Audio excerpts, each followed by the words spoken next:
locks of auburn hair with ivory skin and eyes of emerald green. Your smile is like a breath of spring, your voice is soft like summer rain, and I cannot compete with you, Jolene. He talks about you in his sleep, and there's nothing I can do to keep from crying when he calls your name, Jolene. And I can easily understand how you could easily take my man, but you don't know what he means to me, Jolene.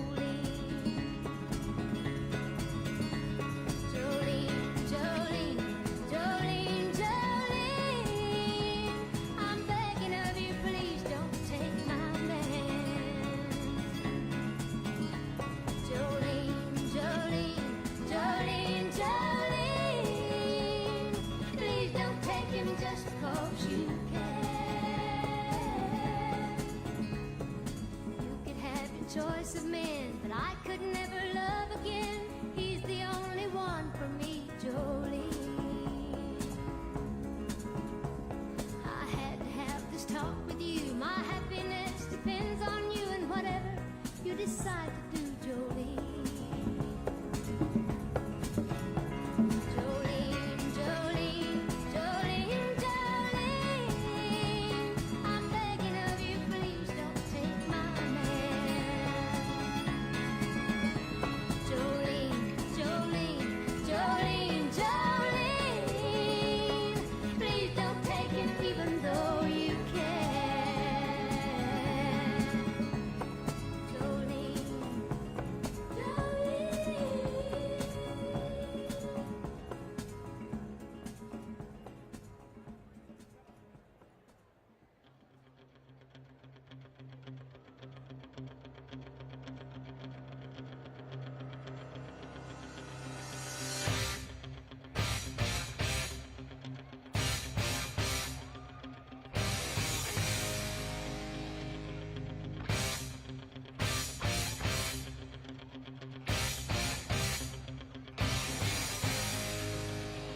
across the USA. Then everybody be surfing like California. You'd see them wearing their baggies, Warachi sandals too, a bushy blonde hairdo, surfing USA. You'll catch them surfing at Del, Ventura County line, Santa Cruz and Prince, Australia's Caribbean, all over Manhattan, and down Doheny Way. Everybody's gone surfing, surfing USA. We'll all be planning out a route we're gonna take real soon. We're waxing down our surfboard, we can't wait for June. We'll all be gone for the summer, we're on safari to stay. Tell the teacher we're surfing, surfing USA. And Anchorage and Swan, Pacific Palisades, San Onofre and Sun, Redondo Beach, LA, all over La Jolla, at Waimea Bay. Everybody's gone surfing, surfing USA.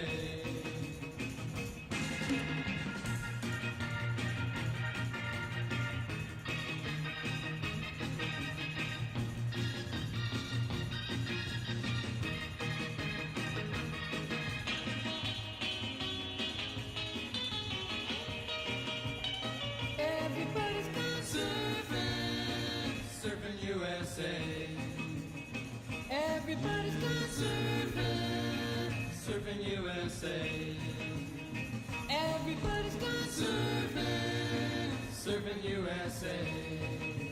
Yeah, everybody's gone surfing, surfing USA. Yeah, everybody's gone surfing.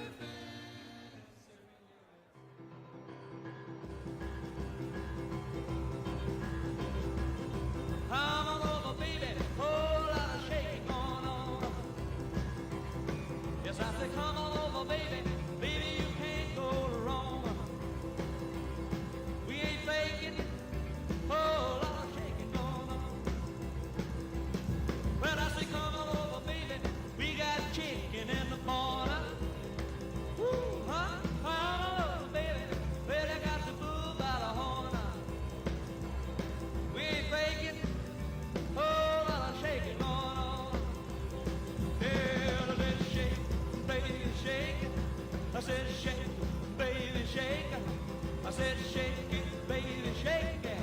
I said shake, baby, shake. Come on over, whole lot of shaking going on.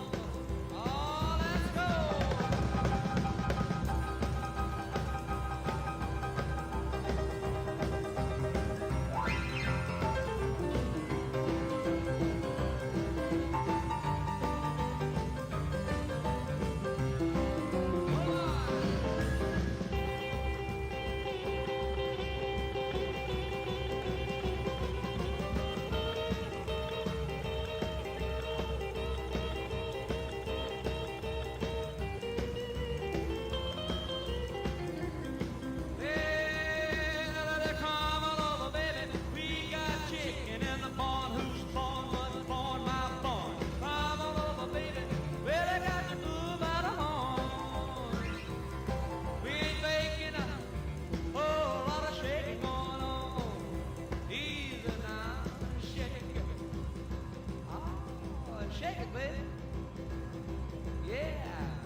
You can shake it one time for me.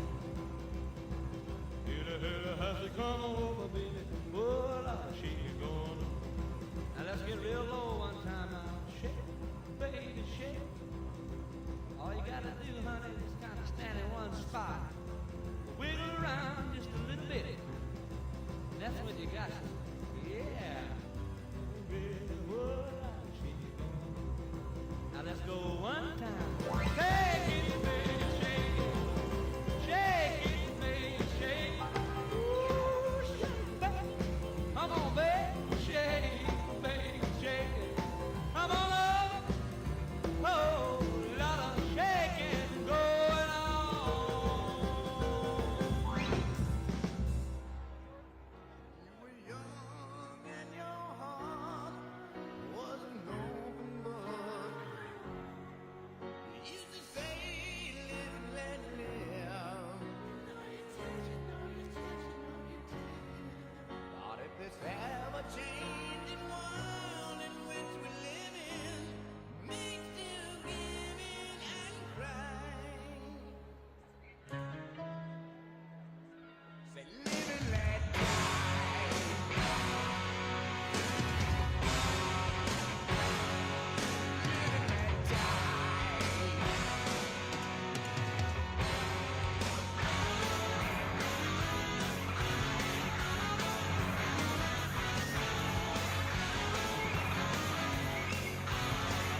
Ladies and gentlemen, please welcome the co-chair of the Republican National Committee, Lara Trump, and the national spokeswoman for the RNC, Elizabeth Pipco.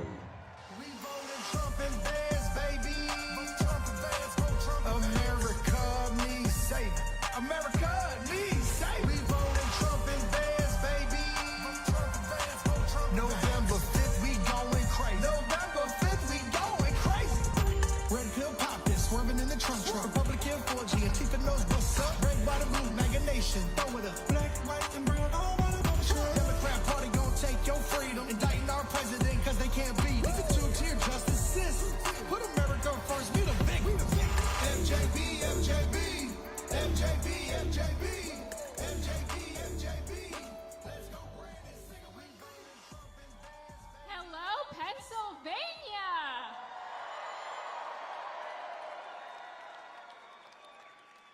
Who is ready to put Donald Trump back in that White House?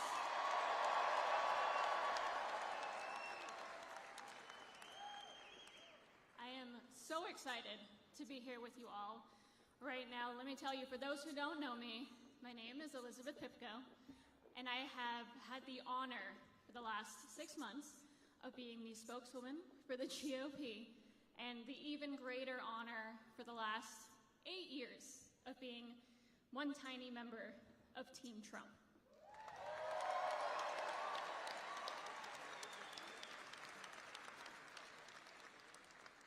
Now, when I say it's been an honor, I truly mean it. For those who don't know, I'm the daughter of 2 immigrants. My parents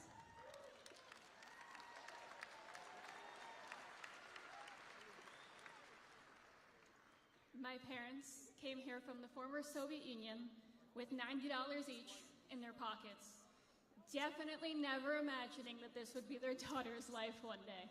But here we are.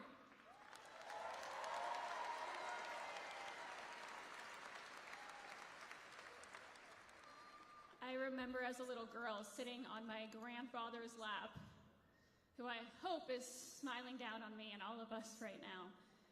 And we would sit and we would sing along to the national anthem. And he always told me, one day, far into the future, you're going to wake up and realize just how lucky you are to be an American.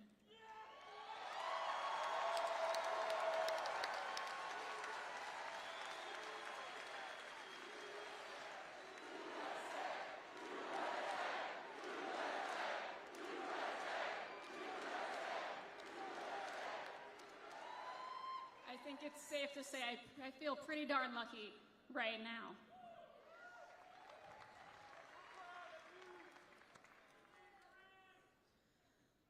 I never tell the story, but I feel like my secret might be safe with a few of you in here.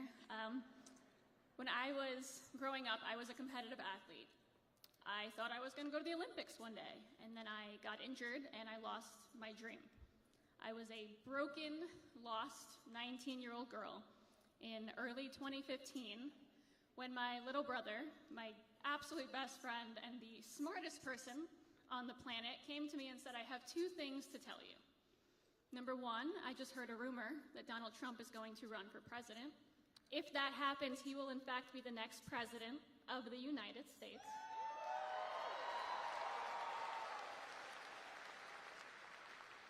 And number 2, if you want to fix your life, get back on your feet and find a little inspiration, start watching Donald Trump's videos, start reading his books, and get your life together. So I did.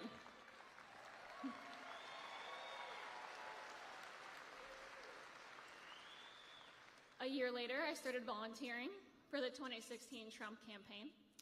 A few months later, my brother and I were offered jobs as 2 of probably the youngest staffers on that campaign, and then a couple of weeks later, we were a teeny tiny piece of the team that made American history.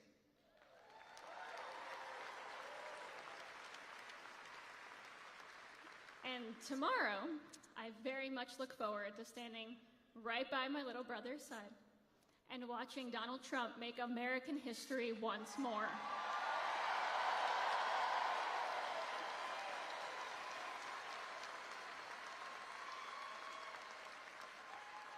Because tomorrow will truly mark the greatest comeback, not only in American history, but in the history of this world. And I cannot wait.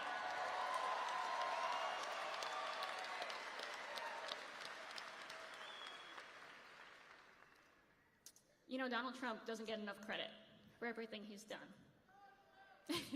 Doesn't get a lot of credit for everything he's taught us and shown us either. And I think what's most important that anyone should learn from Donald Trump, something I hope everyone in this room takes with them for the rest of their lives, is something that he was saying long before he ever ran for president. Obviously, it's something he has shown us every single day these last 8 years, but it's something that he talked about long before he ever started his political career.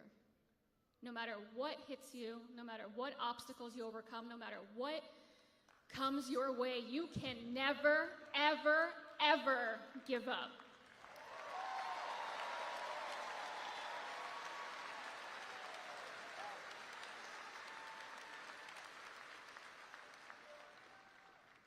I ask anyone in this room or listening right now, if you have not yet voted, tomorrow is the most important day of our lives.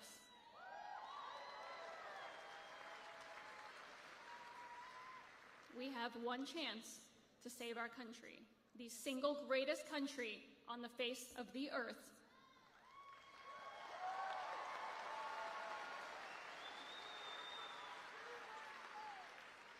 So I ask you all, vote for your children, vote for your grandchildren, vote for everyone who fought and died so we can be here right now.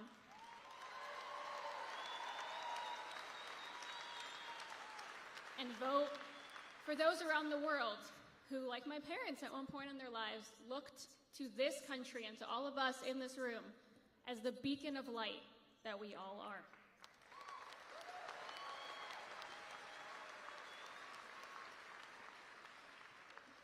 It has truly been the honor of my lifetime. I don't know what I did in a past life to deserve anything I've experienced with you all these last 8 years. It has been an honor to be here with you this afternoon, to be a small part of this journey we've all been on for 8 years, the MAGA movement, which will live on much longer than any of us in here, I'm sure.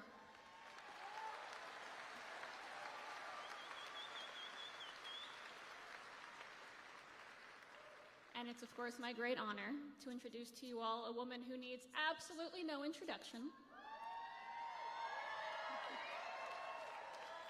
She's my friend. She's the daughter-in-law of our favorite president, the co-chair of the Republican National Committee, ladies and gentlemen, Lara Trump.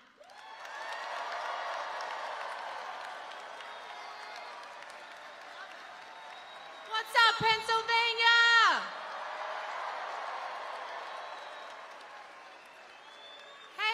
Cuban, get a load of these smart, strong ladies behind me. And where are my ladies here tonight? Oh! Absolutely love it. Well, guys, it is such an honor to be here. I love you guys. Thank you.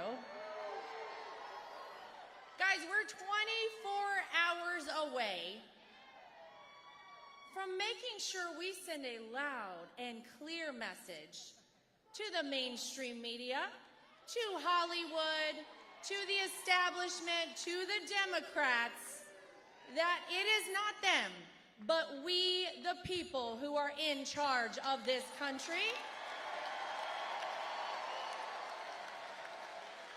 And we are sending Donald J. Trump back to that White House.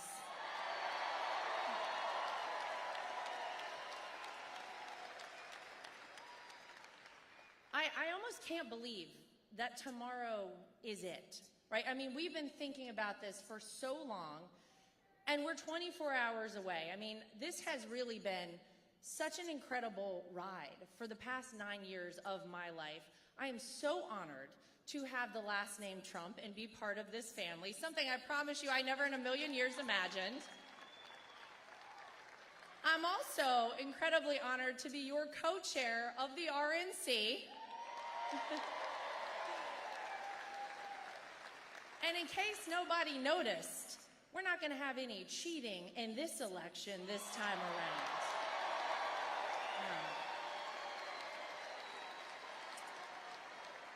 Because right here in Pennsylvania, we've already had some big wins. They tried to shut down early voting in Bucks County. We sued them.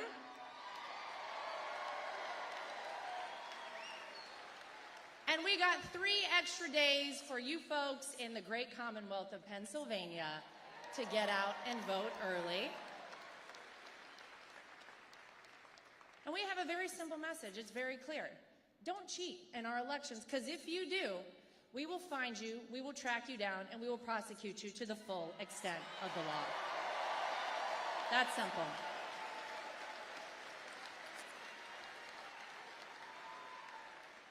We want free, fair, and transparent elections. And by the way, do you guys know this? We offered for our friends over at the DNC to come join us in our pursuit of election integrity. Now, we have yet to hear back on that, but we do still have around 24 hours, so I'll let y'all know if they give us a call. But don't hold your breath. It has also been such an honor to be right there fighting side by side with the greatest president this country has ever seen, a man I'm proud to call my father-in-law, Donald J. Trump, from day one.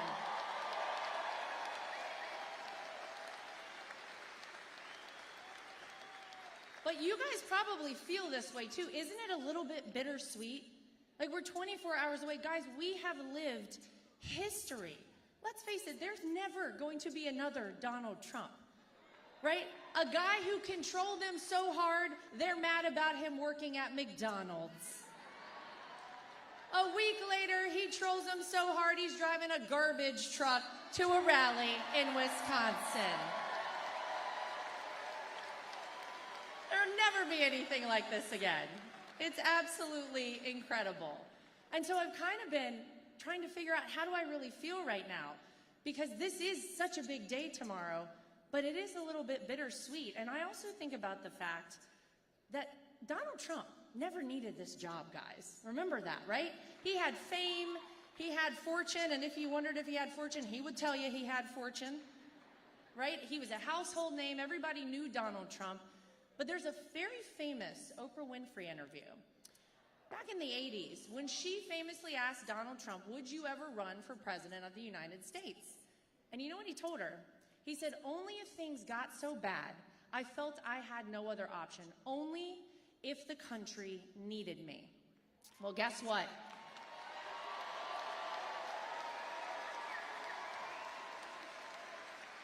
That's exactly why he ran in 2016, because the country needed him. That's exactly why he ran again in 2020, because he wasn't done. The country still needed him. And that is why, despite every single thing thrown his way, the attacks, the lies, the smears, the impeachments, the indictments, the mugshot that is the greatest mugshot the world has ever seen,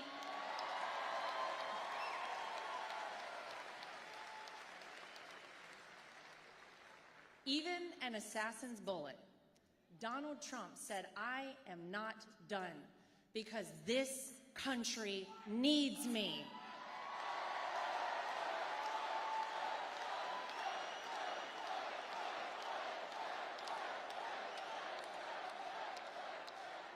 And let's face it, this country right now needs Donald Trump more than we ever have before, ladies and gentlemen.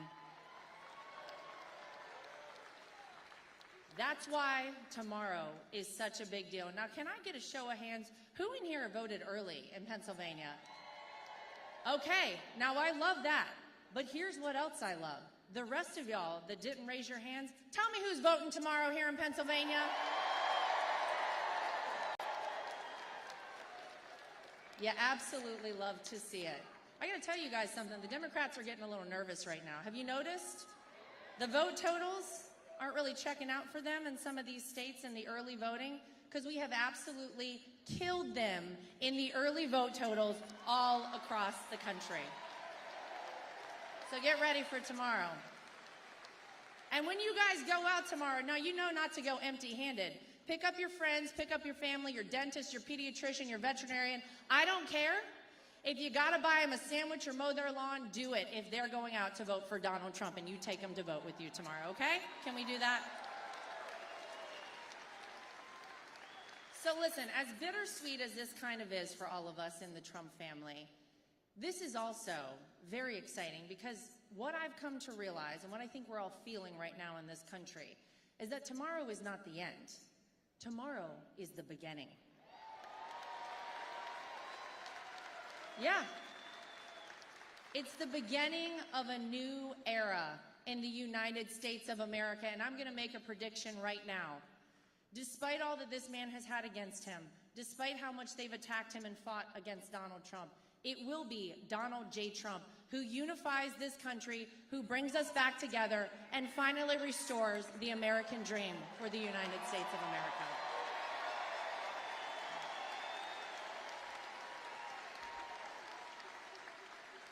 So I got to say thank you to you guys. You guys are not just part of a political movement.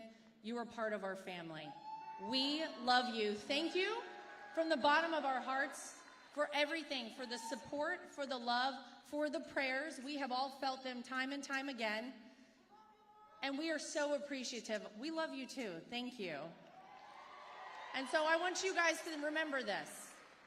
Tomorrow night is the beginning, because it's not just that Donald Trump is going to make America great again. He's going to make America greater than ever before. Thank you, guys. Thank you, Pennsylvania. Get out and vote. I love you. We voted Trump and Bears, baby. Trump and Bears, vote Trump and America needs saving. America needs saving. We voted Trump and Bears, baby. Trump and Bears, vote Trump. November 5th, we going crazy. November 5th, we going crazy. Red pill poppin', swerving in the trunk. Republican 4G, Antifa knows what's up. Red, white, and blue, MAGA nation, throw it up. Black, white, and brown, all by the Democrat party gon' take your freedom. Indicting our president cause they can't beat it. It's a two-tier justice system. Put America first, we the big. MJB, MJB, MJB, MJB, MJB, MJB. Let's go, Brandon, sing it. We voted Trump and Bears, baby. Trump and Bears, vote Trump. America needs saving. America needs saving. We voted Trump and Bears, baby. Trump and Bears, vote Trump. November 5th, we going crazy. November 5th, we going crazy. Now I pledge allegiance to vote for Trump. There's a red wave coming, you gon' surf for what? And God I trust to take the devil away. Lock Joe Biden up and throw the key away. Your propaganda ain't gonna work on me. Bidenomics is like you working for free. I demand reparations from every idiot that voted for Joe Biden, boy, period. Period, Sleepy Joe is a fraud. And the bloodbath and the overall fraud. The media is the enemy of the people. The Democrats and the fake news always cheat. MJB, MJB, MJB, MJB, MJB, MJB. Let's go, Brandon, sing it. We voted Trump and Bears, baby. Trump and Bears, vote Trump.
search of blood to terrorize your neighborhood.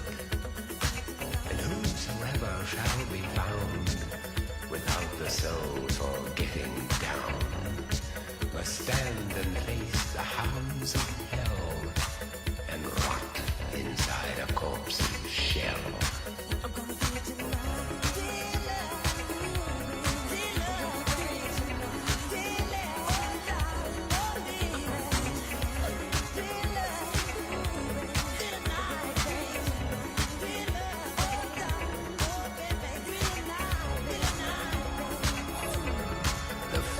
Stench is in the air, the funk of 40,000 years, and grisly ghouls from every tomb are closing in to seal your doom. And though you fight to stay alive, your body starts to shiver, for no mortal can resist the evil of the thriller.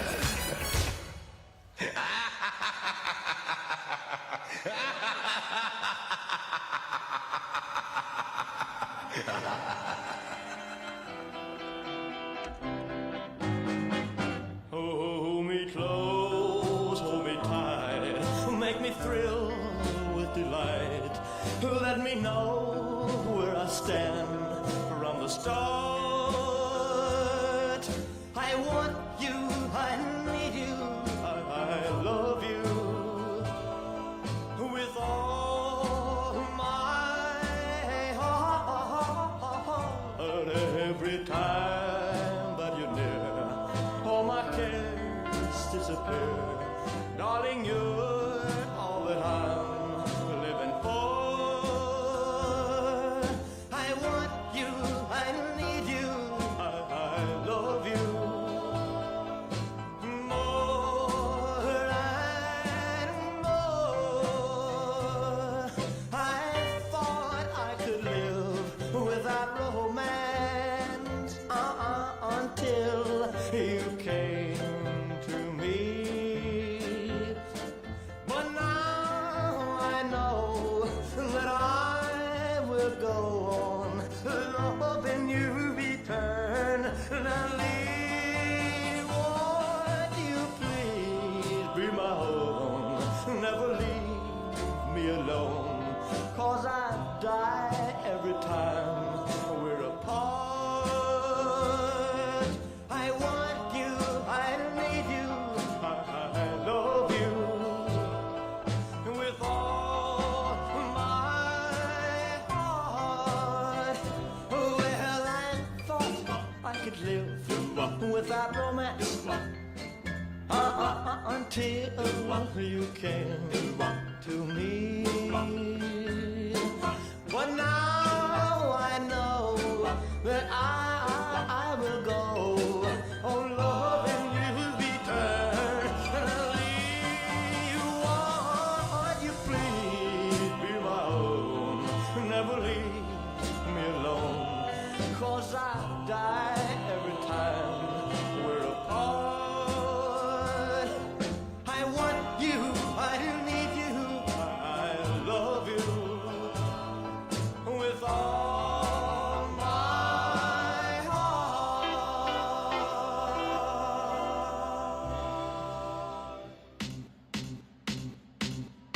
I remember when I lost my mind. There was something so pleasant about that place.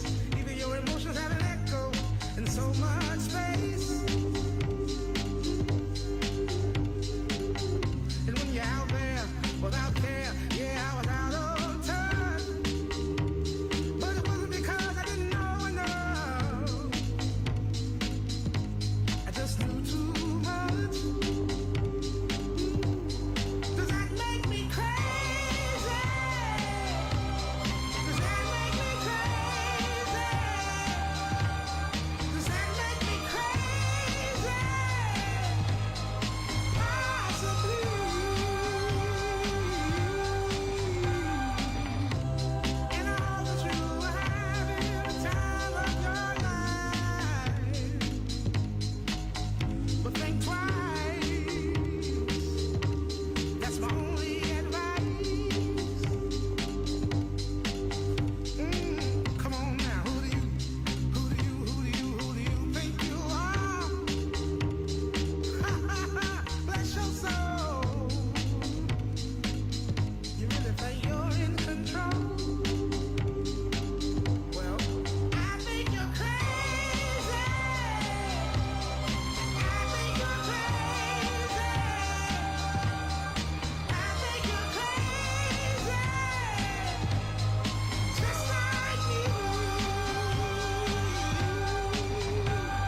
always love you. But long as there are stars above you, you never need to doubt it. I'll make you so sure about it. God only knows what I'd be without you. If you should ever leave me, though life would still go on, believe me, the world could show nothing to me. So what good would living do me? God only knows what I'd be without you.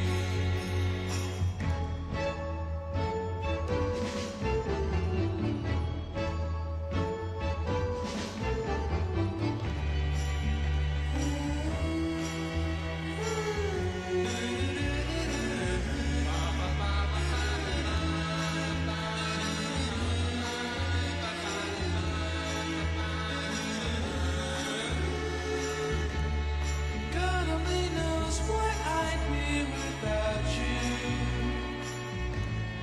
If you should ever leave me, though life would still go on, believe me, the world could show nothing to me.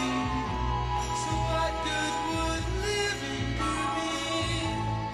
God only knows what I'd be without you.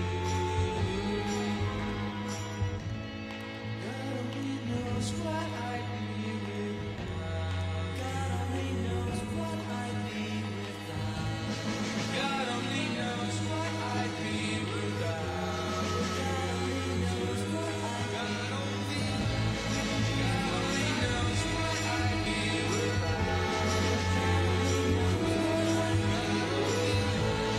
God only knows what I'd be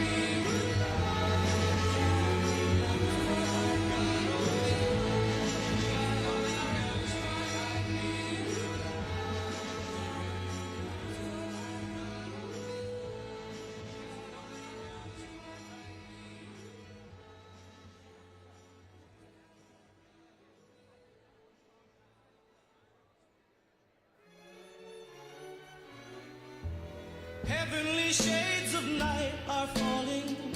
It's twilight time. Out of the mist your voice is calling. 'Tis twilight time.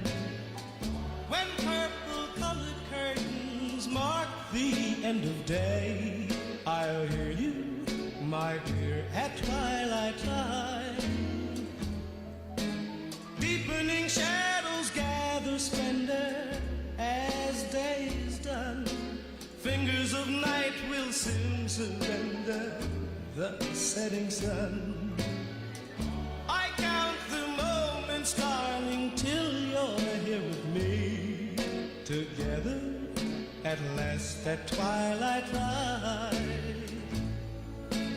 Here in the afterglow of day, we keep our rendezvous.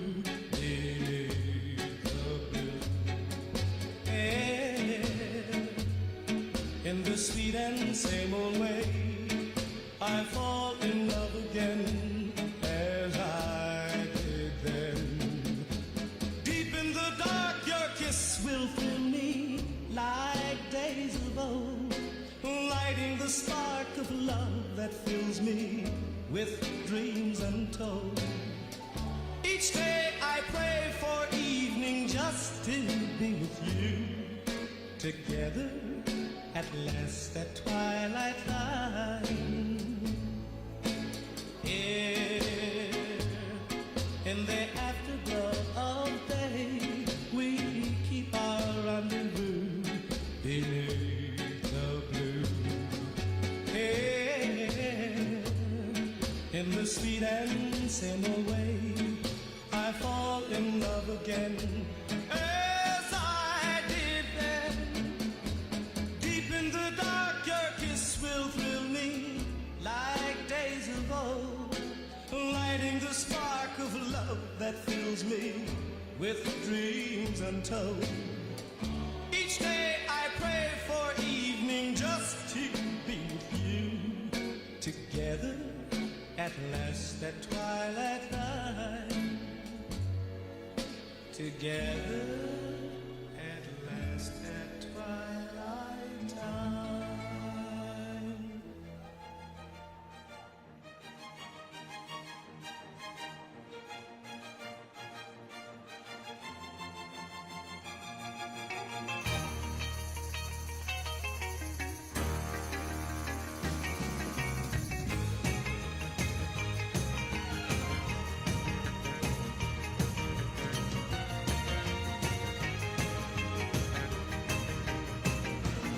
Well, she got her daddy's car and she cruised through the hamburger stand now. Seems she forgot all about the library like she told her old man now. And with the radio blasting goes cruising just as fast as she can now. And she'll have fun, fun, fun till her daddy takes a T-bird away. Fun, fun, till her daddy takes a T-bird away. Stand her 'cause she walks, looks and drives like an ace. She makes the Indy 500 look like a Roman chariot race. A lot of guys try to catch her, but she leads them on a wild goose chase. She'll have fun, fun, fun till her daddy takes a T-bird away. Fun, fun till her daddy takes a T-bird away.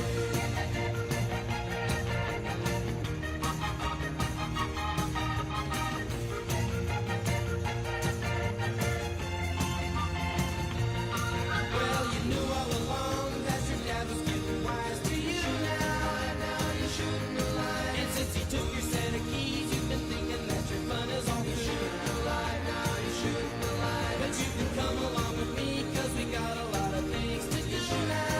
Now you shouldn't. And we'll have fun, fun, fun. Now that daddy took a T-bird away. Fun, fun, fun. Now that daddy took a T-bird away. Fun, fun, fun. Now that daddy took a T-bird away. Fun, fun, fun. Now that daddy took a T-bird away. Fun, fun. Now that daddy took a T-bird away. Fun, fun. Now that daddy took a T-bird away. Fun, fun. Now that daddy took a T-bird away. Fun, fun. Now that daddy took a T-bird away. Fun, fun. Now that daddy took a T-bird away. Round, round, get around, I get around, yeah, get around, round, round, I get around, I get around.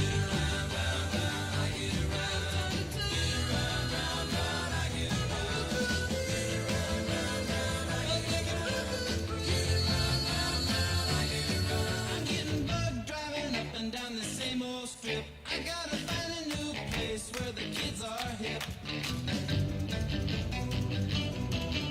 My buddies and me, you're getting real well known. Yeah, the bad guys know us and they leave us alone. I get around, round, round, round, I get around.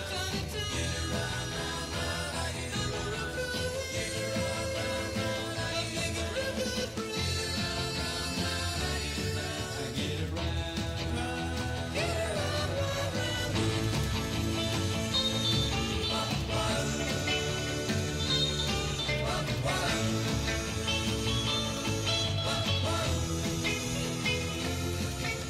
We always take my car 'cause it's never been beat. And we've never missed yet with the girls we meet. None of the guys go steady 'cause it wouldn't be right to leave your best girl home on a Saturday night. I get around, round, round, round, I get around. Get around, round, round, I get around. Get around, round, round, I get around. Get around, round, round, I get around. I get around.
Deep down in Louisiana, close to New Orleans, way back up in the woods among the evergreens, there stood a log cabin made of earth and wood, where lived a country boy named Johnny B. Good, who never ever learned to read or write so well, but he could play a guitar just like a ringing a bell. Go, go!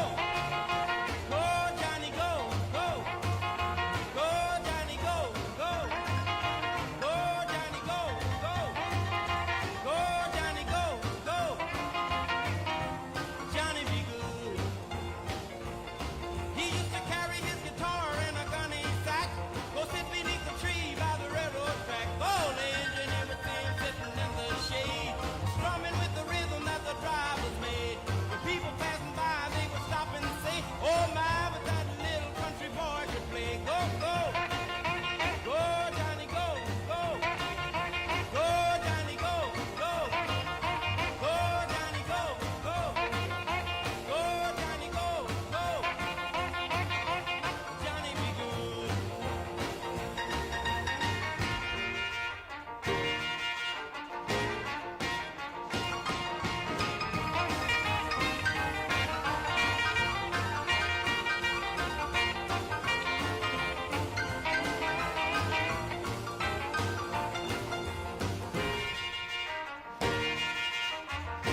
to dream the impossible dream, to fight the unbeatable foe, to bear with unbearable sorrow, to run where the brave dare not go, to right the unrightable wrong, to be better far than you are, to try when your arms are too weary, to reach the unreachable star.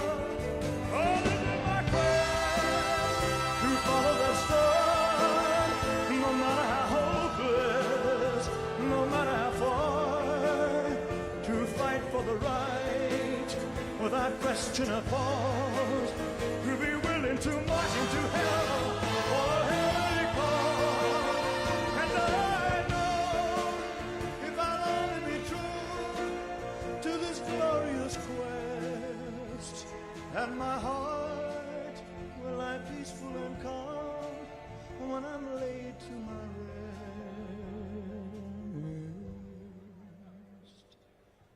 And the world will be better for this, that one man, scorned and covered with scars, still strove with his last ounce of courage to reach the unreachable star. And the world will be better for this, that man, scorned and covered with scars, he still strove with his last ounce of courage to reach the unreachable star.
nothing, nothing without a woman or a girl.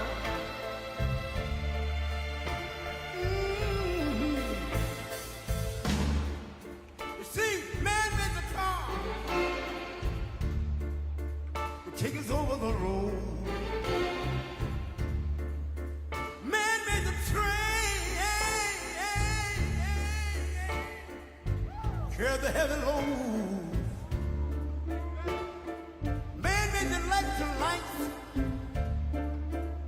take us out of the dark. And man made the boat for the water, like my Bible said Noah made the ark. This is a man's world. Ow! But it wouldn't be nothing, nothing, nothing but a woman or a girl.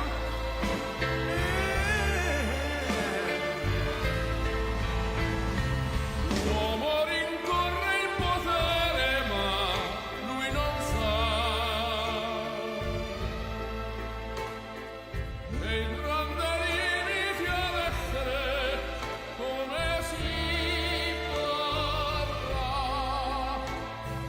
Nel palmo stringe un'idea che non vive, che nella sua fantasia volle, e non si accorge che poi nulla più senza te si vive solo per sé.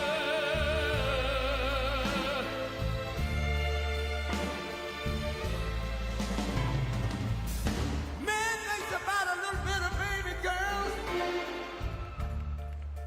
and a baby boy. Man make them happy because man make them toys. But after man made everything he can.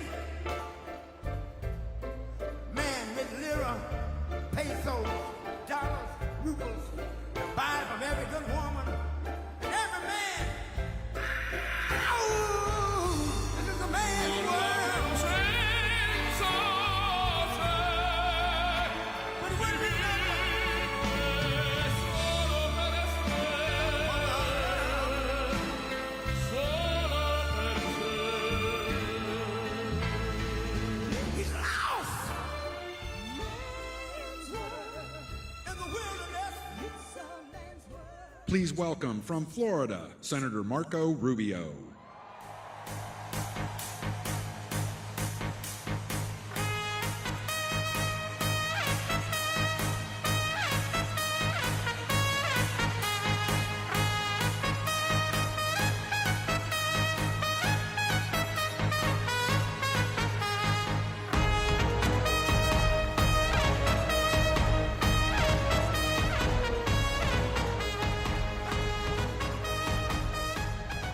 Thank you.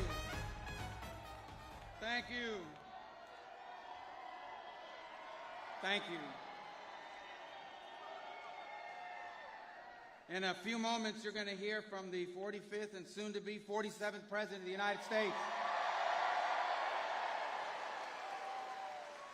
And, you know, our country took a wrong turn about 4 years ago, and everything is worse off than it was then. And, you know, the country in the America that I grew up in, the one you grew up in, the one that changed the world, was a country full of hope and aspiration for the future and getting ahead. And that's what we've lost. And that's what we want to recapture. That's what this is really all about. Is we want to be a country again that has big dreams and fulfills them, that does big things. And the only thing standing in our way is a bad administration. After 4 years of progress that set us back, and I know people are just so tired of every day waking up to the news that our borders being overrun, that our streets are no longer safe because we're being flooded with criminals. I know people are tired of that. The cost of living has been unaffordable for working people. That was the American dream.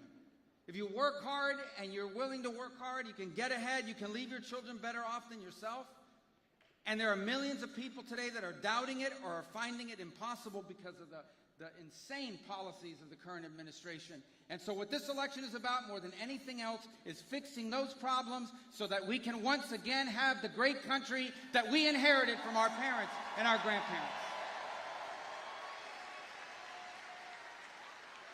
Now, I know you may not be aware of this, maybe no one's told you, but I want you to know something. Pennsylvania is a really important state tomorrow. The whole country's going to be watching you and what's done here and what happens here, because it's going to determine not simply the outcome of this election, not just the next 4 years in our country, but I honestly and deeply and truly believe it'll help determine what kind of country our children, our grandchildren, and future generations of Americans will inherit.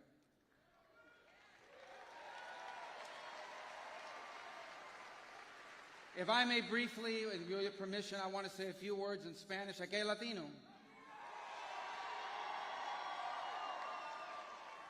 And I primarily do that. They speak English, by the way, but I primarily do it because I don't like the way the translators translate my words on the news.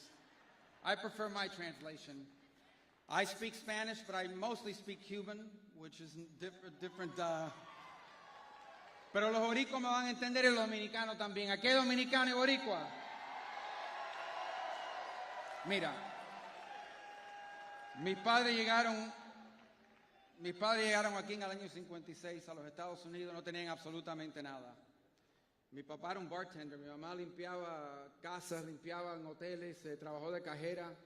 Y mis padres con esos trabajos pudieron ser dueños de un hogar. Tuvimos una casa, criaron 4 hijos, le dieron la oportunidad a una vida mejor de la que tuvieron ellos. Porque ellos llegaron al país más grande en la historia del mundo. Y eso es lo que se está perdiendo ahora. Eso es lo que está en peligro. Esta elección se trata si esto va a seguir siendo o no va a seguir siendo un país como ese. Y un país también que ha sido infiltrado. Aquí, mira, ¿cómo yo voy a estar en contra de inmigración? La inmigración legal es algo positivo para el país. Pero lo que está pasando ahora es un descontrol y un caos total que está poniendo en peligro a nuestras comunidades y no puede seguir este descaro, esta falta de respeto a la seguridad de este país y de nuestras comunidades. Y le digo que el único candidato que va a arreglar eso se llama Donald J. Trump.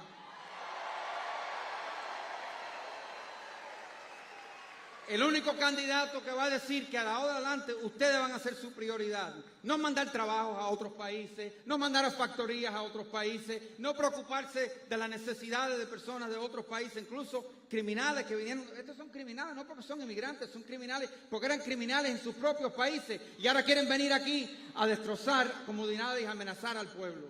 No se puede permitir. Y eso va a seguir si Kamala Harris sale electa presidente. Pero Donald Trump va a salir presidente mañana y él lo va a parar.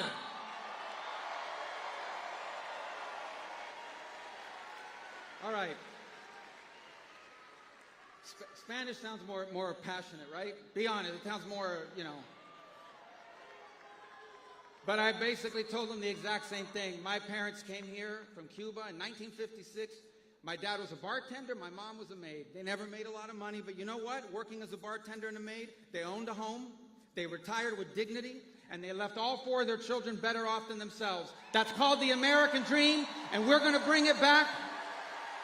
We're going to dream big again as a country, as a nation, as a people, united from every background, from every part of this country. We will come together, and tomorrow we will make the 45th president, the 47th president, and together we will make America greater than it's ever been. Thank you. God bless you. Thank you.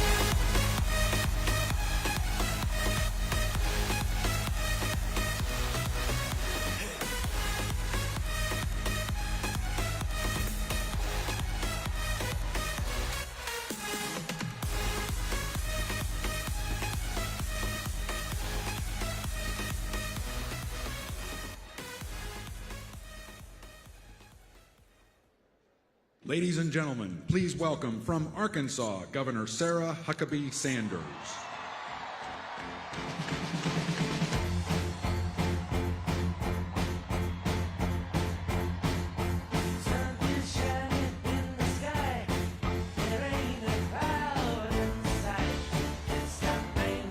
Everybody's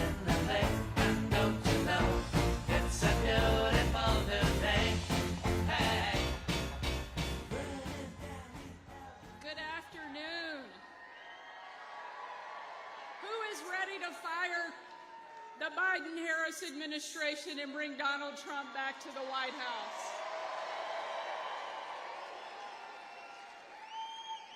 It is an honor to be here with you today and help celebrate and make sure we get Donald Trump across the finish line and take him back to the White House tomorrow night.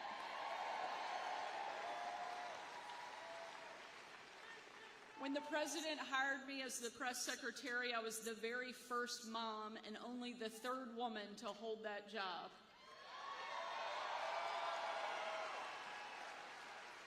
And when the left relentlessly attacked me, kicked my family out of a restaurant, called me vile, unfit to be a parent, not even human, and a parent of a teacher, a parent of a child spit on our car. It was Donald Trump who empowered me, defended me, and built me up to take the next step back to the podium.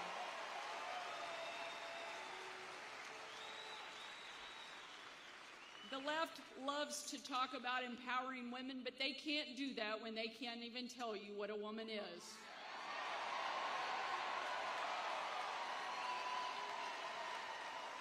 Donald Trump not only believes in empowering women, he believes in empowering every American, and that our country is worth fighting for, and he will never stop fighting.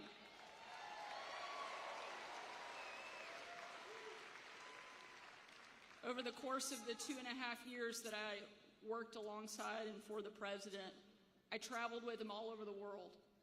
No trip more impactful than December 25th of 2018, when I traveled with the president on Christmas night. We boarded Air Force One in total darkness with no lights on the plane, no lights on the runway. And 12 hours later, when we touched down in the war-torn part of Western Iraq, it was again a similar scene.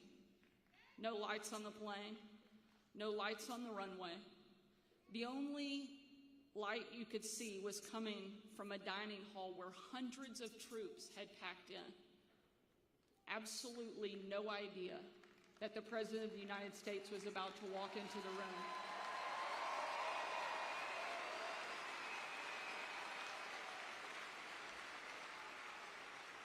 And when he did, a sight and a scene and a sound that I know I will never forget unfolded. You had men and women from every part of the country, every race, every religion, every demographic you can imagine represented in that room. But in that moment, in absolutely perfect unity and in one voice, they chanted over and over and over again, USA, USA, USA.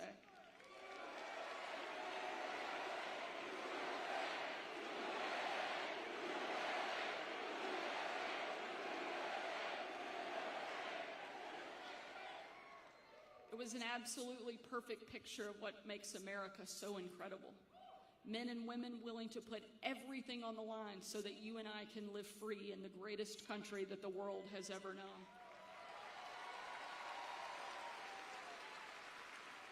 And we had a president who understood that and was willing to fight for it as well. One of the young soldiers yelled from the back of the room, "Mr. President, I re-enlisted in the military because of you." And he said, "And son, I'm here because of you." An incredible moment.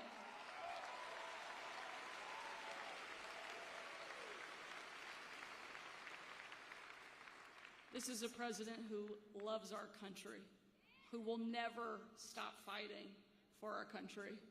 But he needs you to fight alongside him. We're not all called to serve on the battlefields of Iraq.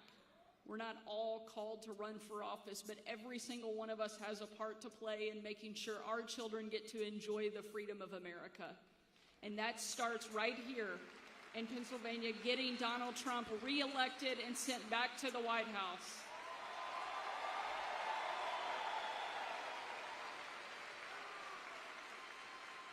Donald Trump is the fighter that our country needs at a time when we need it the very most. No pressure, Pennsylvania, but the entire country is counting on you to show up and show up big. Let's make sure we send Donald Trump back and we make America the best it's ever been. Thank you so much. Let's do this.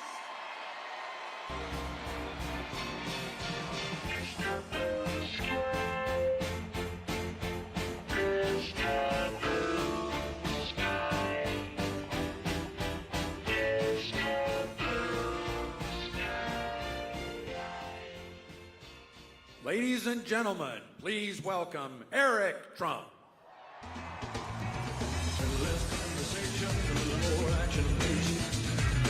All this aggravation ain't satisfaction in me. A little more fight, a little less fun, a little less fight, a little more spark. Close your mouth and open up your heart, and baby, satisfy me. Satisfy me, baby.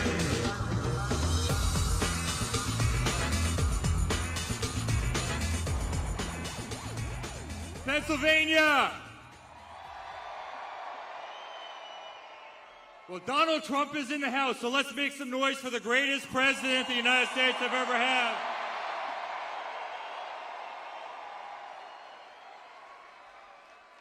Guys, they have done everything to try and take him away from this country. They have tried to do everything to take him away from our family. And tomorrow, we vindicate ourselves, all of us. I have truly never been more proud of an individual in my life. I really mean that sincerely. The guy has more vigor, the guy has more energy, the guy has more backbone than any person I have ever seen before. I mean, the guy just doesn't stop. He doesn't stop. Well, we love you too. We love you too. Thank you, my man. Guys, they tried everything. They tried the Russia hoax. They tried dirty dossiers. They impeached him the first time. They impeached him the second time. They went after his Supreme Court candidates. They tried to take away his First Amendment right. They took him off of Twitter. They took him off of Facebook. They took him off of Instagram. They raided his home. They raided Melania's closet. They raided Barron's room. They subpoenaed me 111 times. When that didn't work, you know what they did? They tried to take him off the ballot in Colorado. Then they tried to take him off the ballot in Maine. When that didn't work, they weaponized every single AG and DA around the country to go after him, to criminally prosecute him. And you know what? When that didn't work, some madman tried to take his life. And the whole time, guys, he stood up and he said 3 simple words: fight, fight, fight.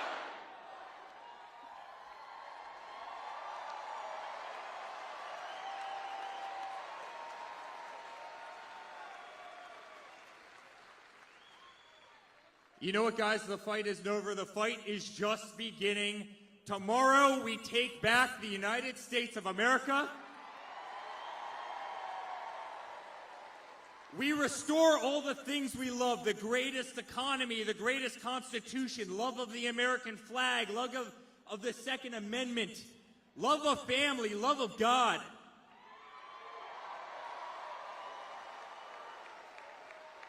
Guys, we take it all back. You know, Sarah just said it. We win Pennsylvania, we win the entire country. If we win Pennsylvania, we win the United States of America. And so, guys, thank you for the greatest 10 years of my life. Thank you for the support of my father. I can't tell you how much it means to him. I can't tell you how much it means to our family. We love you. We love you. We love you. God bless all of you. God bless you. God bless the United States of America. Let's make America great again. Thank you, Pennsylvania. Thank you, guys. Less conversation, a little more action, please. All this aggravation ain't satisfaction in me. A little more fight, a little less fun, a little less fight, a little more spark. Close your mouth and open up your heart, and baby, satisfy me. Satisfy me, baby.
What will we do with this moment? How will we be remembered? Look at the opportunities before us.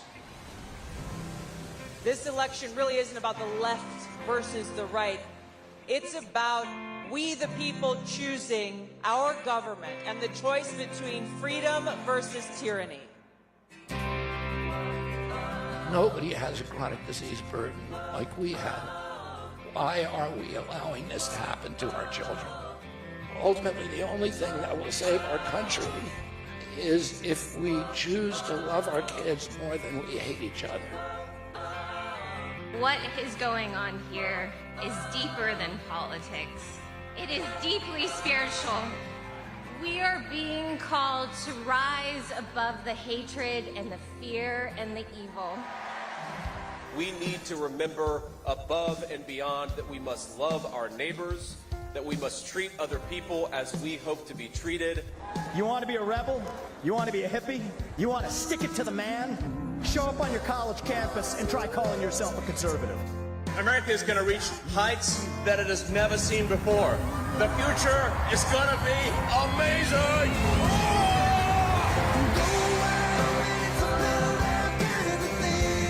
Don't you want healthy children? Don't you want a president that's going to make America healthy again?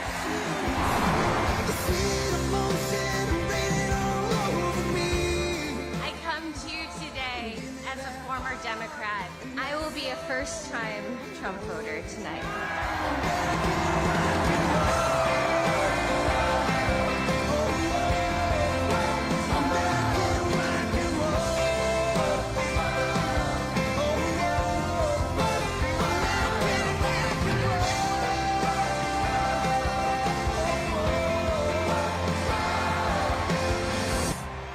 The people dreamed this country, and it's the people who are making America great again.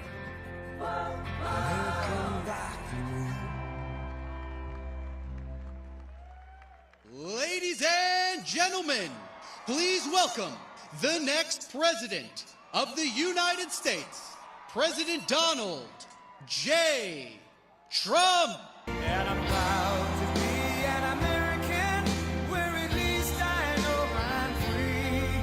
And I won't forget the men who died, who gave that right to me. And I gladly stand up next to you and defend her still today. 'Cause there ain't no doubt I love this land. God bless the USA.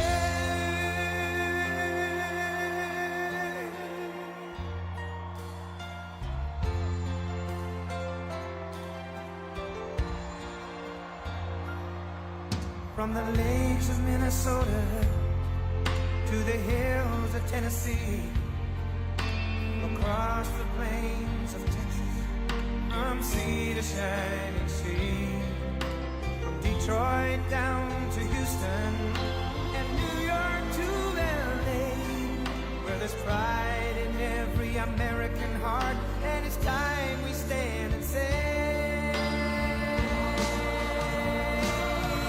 that I'm proud to be an American, where at least I know I'm free.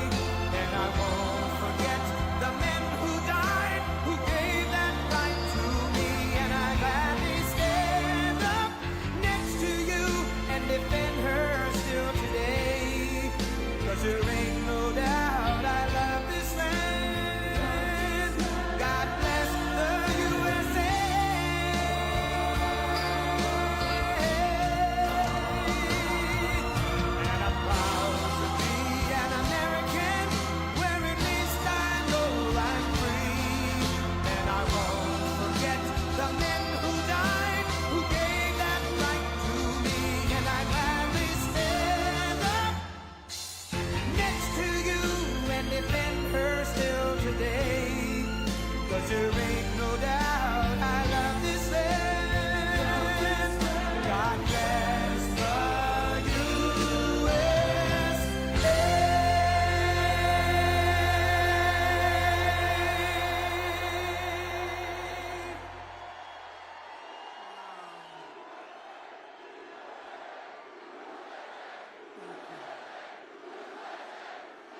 Well, thank you very much, everybody. This is a great honor.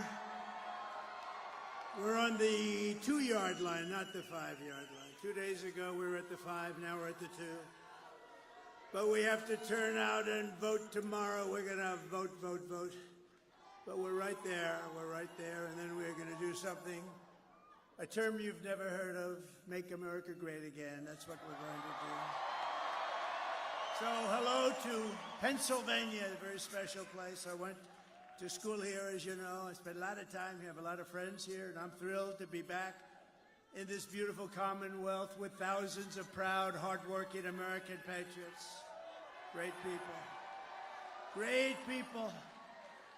You built this country, I have to tell you. You built this country. You're going to save this country, too. You're going to save it. Because, you know, if we win Pennsylvania, not me, if we win Pennsylvania, we win the whole ball of wax. It's over. It's over. So I'd like to begin by asking you a very, very easy, simple question. Are you better off now than you were 4 years ago? With your vote tomorrow, I will end inflation. I will stop the invasion of criminals coming into our country. And I will bring back the American dream. You're going to have the American dream back. What a shame what they've done to our country. They have destroyed our country, but we're going to get it back and fast. We're a nation in decline, but that will not be long, believe me. And after 4 years of economic suffering, we will create the greatest economic boom the world has ever seen. They're all coming back. All those companies that left us with the jobs, they're all coming back. Think of this, though. We're just 1 day away. Oh, we've been waiting for this. I've been waiting 4 years for this. And so have you. And so have you. We've all been waiting 4 years. 1 day, you gotta show up. I don't want any money. I don't want anything. Just show up and bring your vote. And if you have somebody else that got a little lazy, bring that person too. Say, Jim, you gotta get off the damn couch. Come on. We gotta make America great again, Jim. We're just 1 day away from what will be the most important political event in the history of our country. But you have to get out. We have to vote. Just show up and vote. I'd love to, really, what we should do is swamp them. Just swamp them tomorrow. You know, we have a massive lead. I don't even like telling you that, to be honest with you. We have a massive lead. First time ever, a Republican was leading by a lot in early vote. It didn't happen. The Republicans would always be way behind. They believe in going on Election Day, so we're going to let you go on Election Day, right? But they waited till the end, always. Democrats would always have hundreds of thousands of votes, and then you either catch them or you don't. You never know what's going to happen. But Republicans have never been in the lead, and not like this. It's a big number. So we have to just get at, you know, the ball is in our hand. We're at the 2-yard line, maybe the 1-yard line, but it's in our hand, and we put it over that. It'll be the biggest event maybe in the history of our country. And let me tell you, it will be also something much more important than that. It's going to save our country, because our country is in trouble. But that's all you need to know. And another thing you want to know is Kamala broke it, and I will fix it, and fast.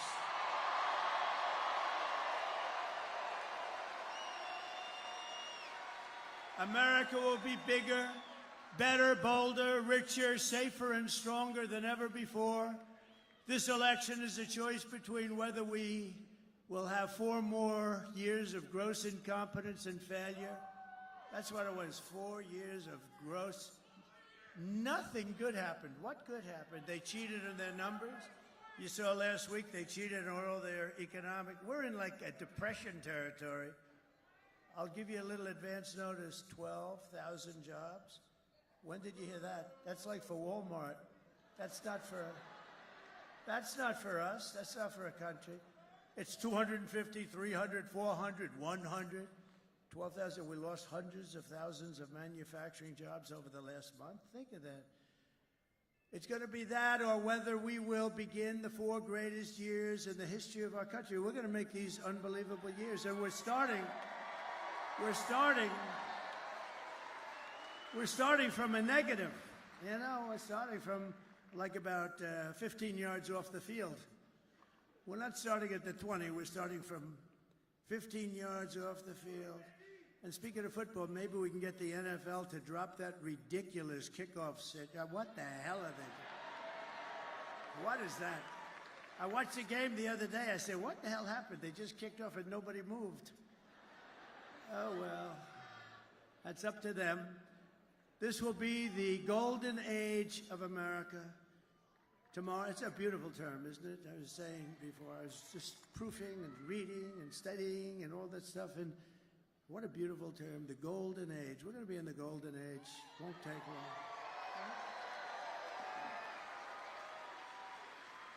So tomorrow you have to stand up and tell Kamala that you've had enough. You're not going to take it anymore. You're the most incompetent vice president we've ever had. And Joe Biden was the worst president in the history of our country. Kamala, you're fired. Get the hell out of here. You're fired.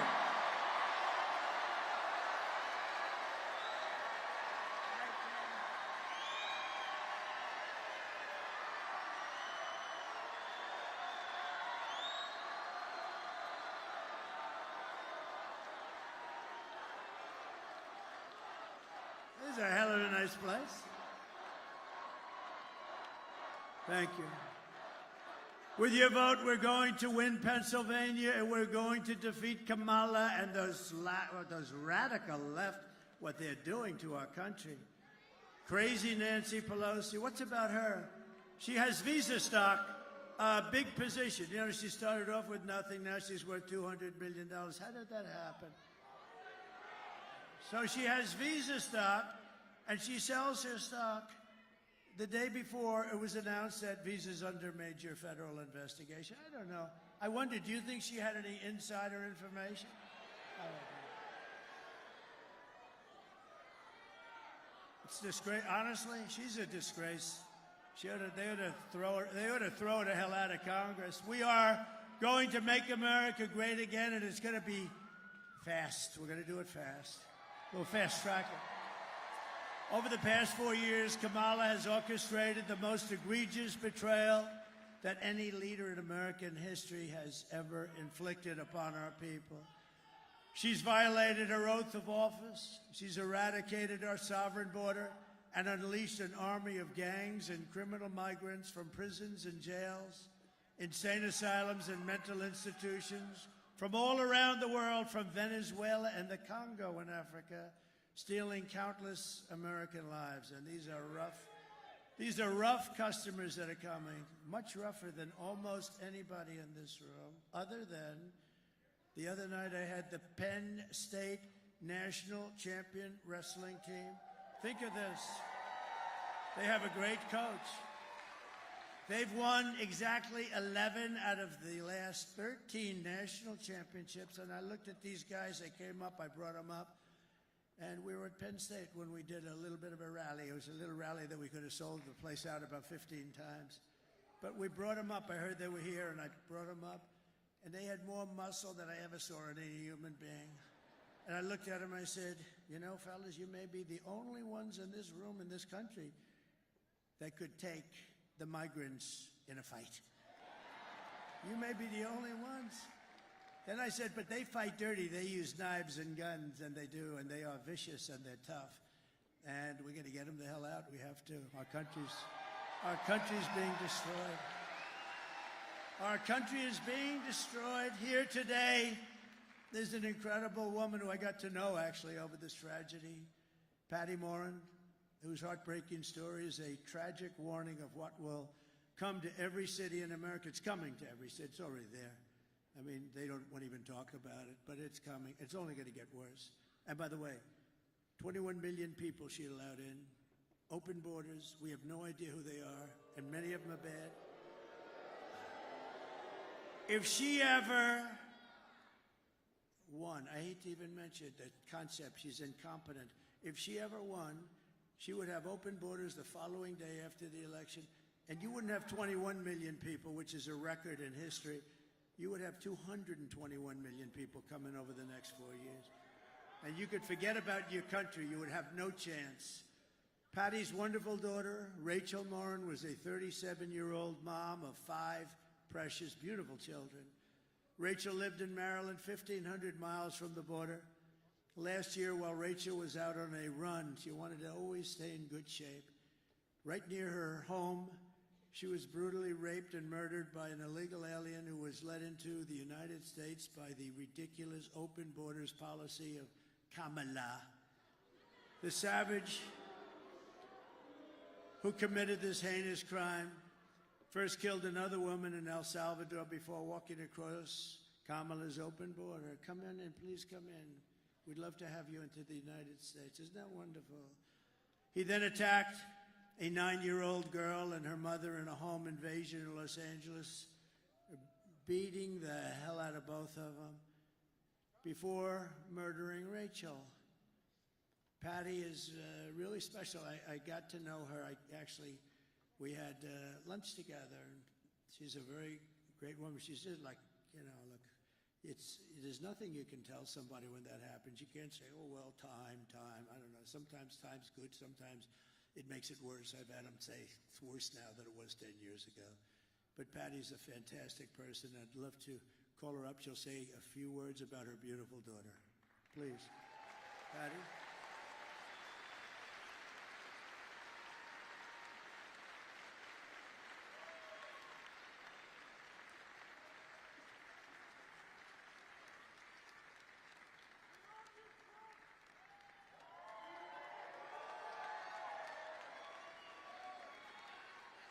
Thank you.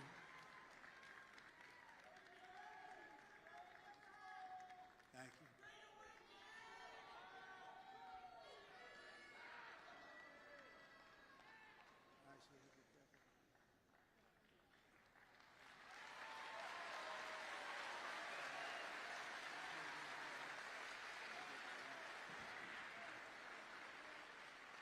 Thank you. Rachel, if you knew Rachel, everybody in our town knew Rachel. They loved her. She was a tiny little spitfire. She was like 5 feet, 5'2". She loved her children.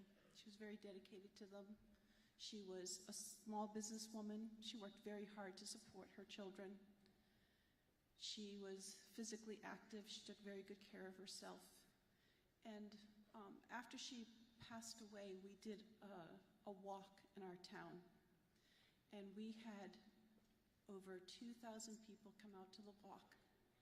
And of the people that came out to the walk, they said to me, I didn't know her personally, but we bought coffee at the same place. And she always said hi, and she always had a smile. I had on the walk people that had immigrated into this country. And one of them that really touched my heart was a tiny little Cuban lady. She had left her country and had come here for safety reasons.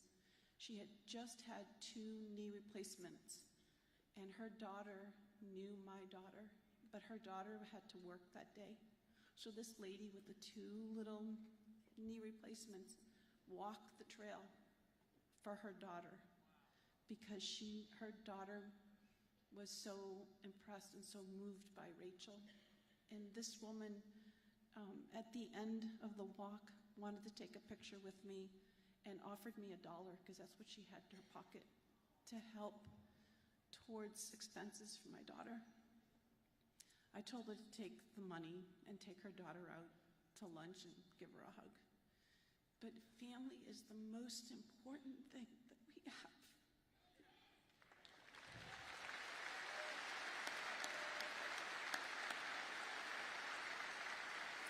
There's a proverb, and the proverb says, when a righteous man reigns, the people rejoice. But when wickedness reigns, the people mourn. And it's been 4 years of our country mourning because of the hardships that have been inflicted on us that are unnecessary, totally unnecessary. So thank you for allowing me this time. Thank you very much. And this is our next president of the United States. He's an awesome man. Did you get your ass up? Not yet. We're You working got on it? it. You got that one, huh? Yeah, we are. Thank you, sir. Thank you for this honor. It's an honor to be there. Looking down, right? She's looking down. Look at the crowd on the level. Yes. The girl's looking down. You're gonna make me cry. You're gonna make me cry. Thank you. Hold on, let me walk you out.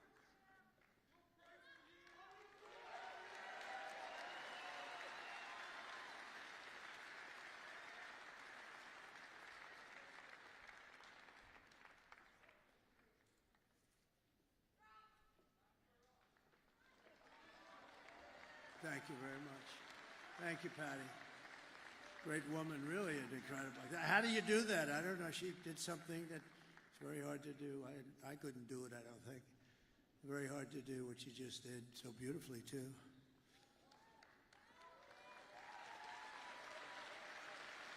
And last night we had a woman from Puerto Rico, Carmen, lost her daughter, Mimi. It's the same kind of thing. A migrant came in from a country, just brutal.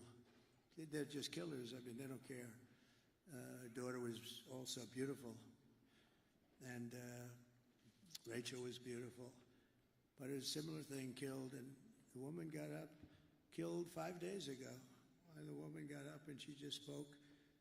And both of them, the job is to do that. I don't know how you do it, but they are incredible. They're incredible people. We have incredible people in this country, I tell you. And we can't let savages come in from other countries and take them out.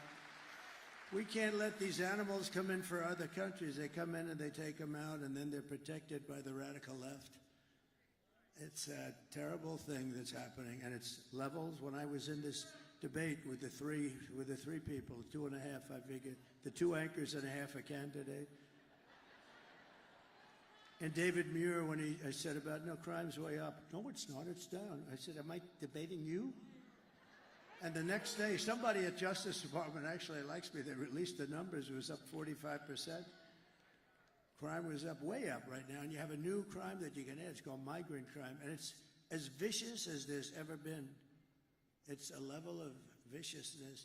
And I put up tapes, but you know, the problem is the fake news never puts the tapes on. A friend of mine calls me. And he says, I watch all your rallies. They're the greatest rallies. But you know, when you put those tapes up, the cameras, look at all those cameras over there.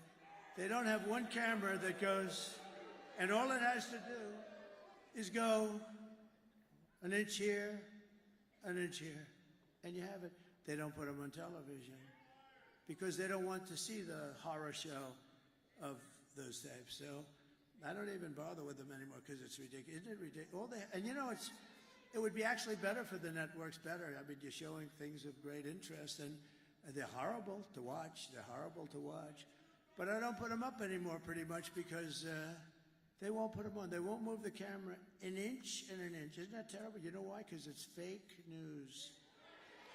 The day I take the oath of office, the migrant invasion ends and the restoration of our country begins. The United States is now an occupied country, but it will soon be an occupied country no longer. It's not going to be occupied long.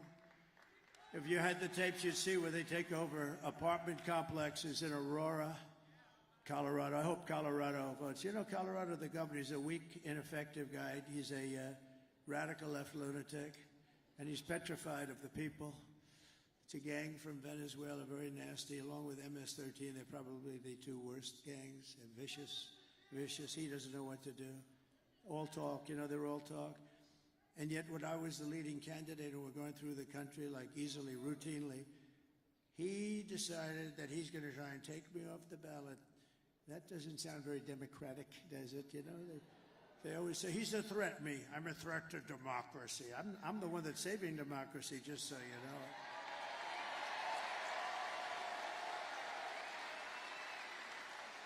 And this weak, ineffective governor got his attorney general to push it, and they tried to take me off the ballot. It went through a whole court system, and the Supreme Court of the United States, and it was very important that they did this. They voted 9-0, including the 3 justices that sometimes would maybe not vote for something like this. I have respect for them. They voted 9-0. You can't do that. You just can't do that. You have to take them out with the ballots. So that was good. It's it. And the people of Colorado at the time, see, time flies and now people forget about it, but at the time they did polls and they were doing, Trump was going to win Colorado, not traditionally a swing state, but they were furious. And the Democrats were actually more angry than the Republicans. It's pretty amazing. November 5th, 2024 will be Liberation Day in America.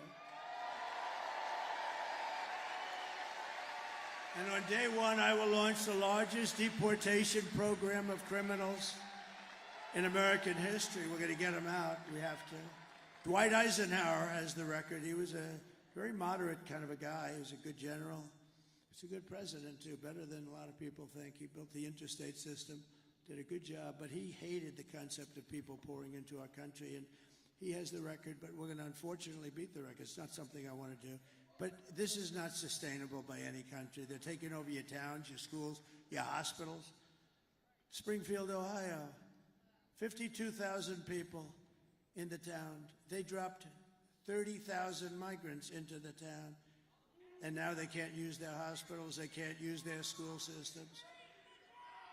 I will rescue every city and town that has been invaded and conquered. Can you imagine? I'm up here making a speech, talking about towns and cities and big cities. Look, I see New York. I see what happened. And the mayor made some nasty statements about it. You know, the Mayor Adams, he made statements about this is not sustainable. We can't, I mean, you have to help us with this. Hundreds of thousands of people are piling into New York. You have to help us. And I said to my people, he'll be indicted shortly. They indicted him. One of the indictments is he was upgraded in an airliner. Everyone gets upgraded. Anybody who's gotten upgraded, please raise your hand. You will be indicted. No, think of this. I've been upgraded. I used to fly that way. They used to upgrade me all the time. That would mean I have a potential additional investigation because I've been investigated more than Alphonse Capone. Think about it. He killed people at will. If he went out to dinner with this handsome gentleman right here and he didn't like him, he said, "You're looking at me the wrong way. I don't like you." He had no chance of making it out of the dining room. And I got investigated. Think of it. I got investigated more, and I did nothing wrong. And I have to say the Republican Party really stuck up for me. They said, this is ridiculous. Unanimously. And they'll put the vicious and bloodthirsty criminals, we're going to get them, we're going to throw them out of the country first choice. If they're really crazy vicious, and we have many of them, don't forget, of the 1,399 that are murderers, many of them committed 2 murders. Of these people, I don't know, I'd almost rather keep them in jail because, you know, if they come back, now we're going to have something about them coming back. It's serious, and we'll tell you about it. But we're going to either put them in jail or we're going to get them, and for the most part, we want to just get them the hell out of our country, right? No, they're emptying their jails and mental institutions to expedite removals of the removal of Trende Aragua and other violent gangs like MS-13, all savage gangs, tough gangs. They're tough, they're nasty. That's why I want to be with those Penn State guys. I feel very good. I will invoke the Alien Enemies Act of 1798. You know, 1798. That's when they ran the country a little tougher than we run it today. Today you get a little slap in the wrist when you kill somebody. You kill somebody. Oh. Now, if you fight for a fair and free election, then they throw the book at you, right? Then they throw the book because they don't like it because you're getting too close. And you know, those numbers that are coming in today, nobody's ever seen numbers like this. It's a great tribute. So we're going to invoke the Alien Enemies Act of 1798 to target and dismantle every migrant criminal network operating on American soil. And if they come back into our country, it's an automatic 10 years in jail with no possibility of parole. And I'm hereby calling for the death penalty for any migrant that kills an American citizen or a law enforcement officer.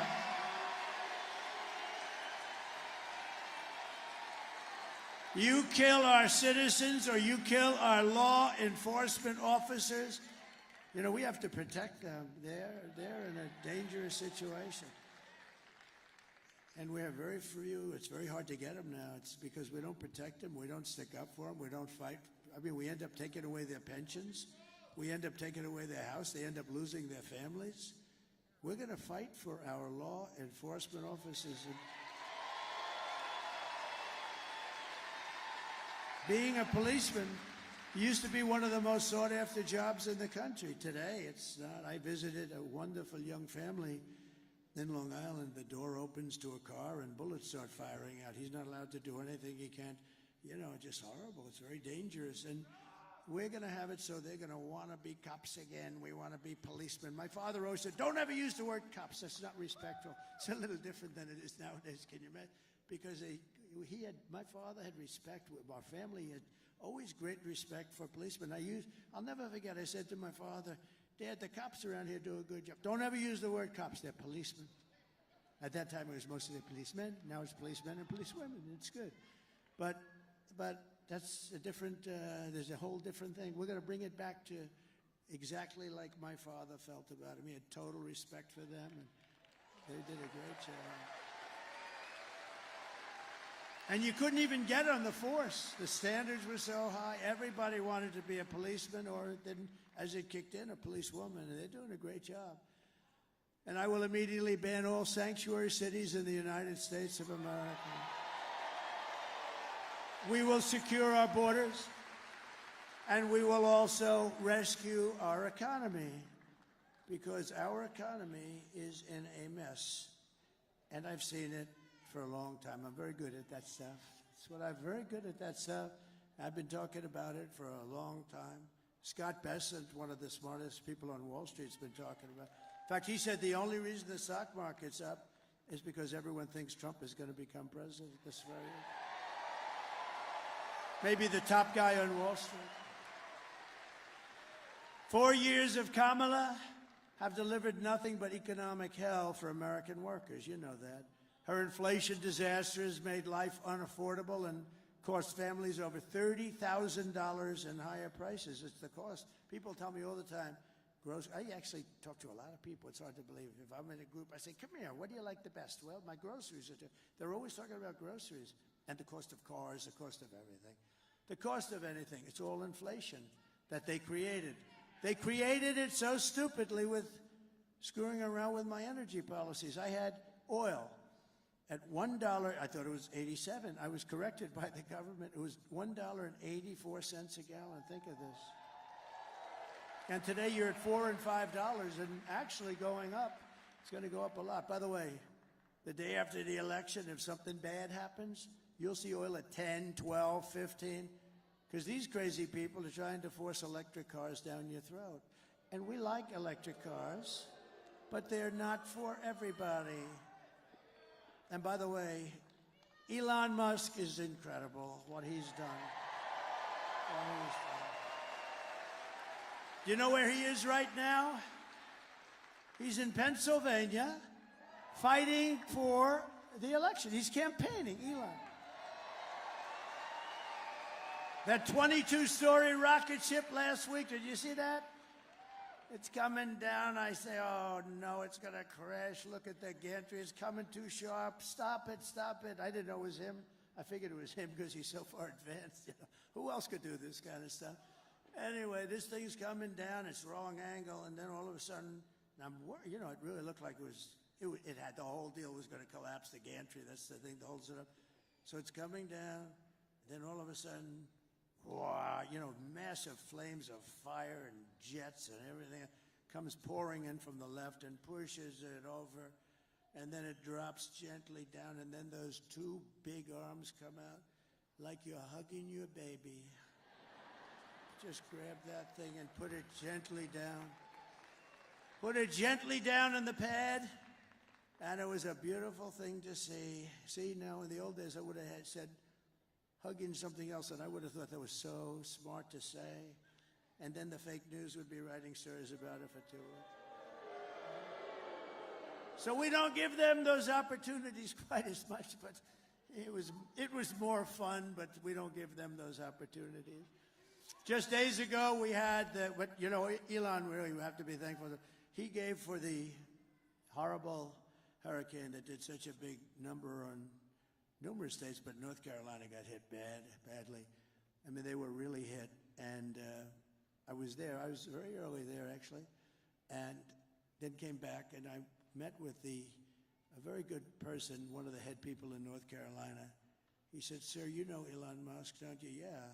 He gave me the nicest endorsement. He said, "If you don't win, if Trump doesn't win, this whole country is going to be no good. It's going to be no good." And it won't, because their policies, these radical left policies, will be Venezuela on steroids. That's what's going to happen to us. And I said that years ago, if that ever happened. Now, we can't let we got to get these people the hell out of office because they're bad. First of all, they're incompetent, but they're bad. But he said, "Sir, could you do us a favor?" What? He makes something called Starlink. I said, "What's Starlink? Tell me what Starlink." It's a communication system, because all our wires are buried underwater. You had to see this. Areas that never saw water are now lakes. I mean, nobody's ever seen a hurricane. This was a real sort of a water-destructive hurricane. There's never been anything like it in terms of the amount of water put out. It literally, areas that were almost like they never saw much rainfall or anything. They're now these giant lakes. And the destruction and the death. A lot of people died, and, you know, people don't know that, but a lot of people died. There are people still missing. He said, "We have no communication. We're cut off from the mainland, and we need Starlink, and we can't get anyone on the phone because, you know, it's a very popular thing." So he explained what it is, and I called Elon. I said, "Elon, you have to do me a favor. North Carolina and parts of Georgia are really in bad shape, and they have no communication. You have to get your Starlink, whatever the hell it is, Elon. I don't know. I don't care, but you got to get some. And if you don't mind," and so I'm talking to him, and you might have heard this. I told him a couple times. I'm talking to him, and I get a note that the man from North Carolina was, "Thank you very much, sir. The Starlink is all being taken care of. It just happened." And I said, "Wait a minute."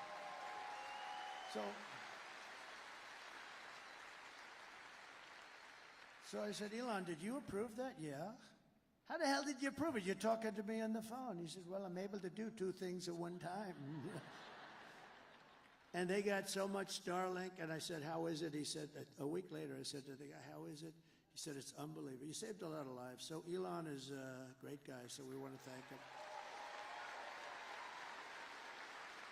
Just days ago, we had the worst jobs report in modern history. This is the one. I always said, I don't want to be Herbert Hoover. I don't want to be Herbert Hoover. And I've been talking to you about this is going to happen, and I think we can now say it's in the process of happening. So normally you see all these jobs, everything, hundreds of thousands of jobs, just because of the size. And they just announced Mike. You'd be amazed at this. Mike, look at our Mike. Look at him. He lost all that weight. He looks so handsome. Stand up. Mike Pompeo. Stand up, Mike. You look so handsome. Wow.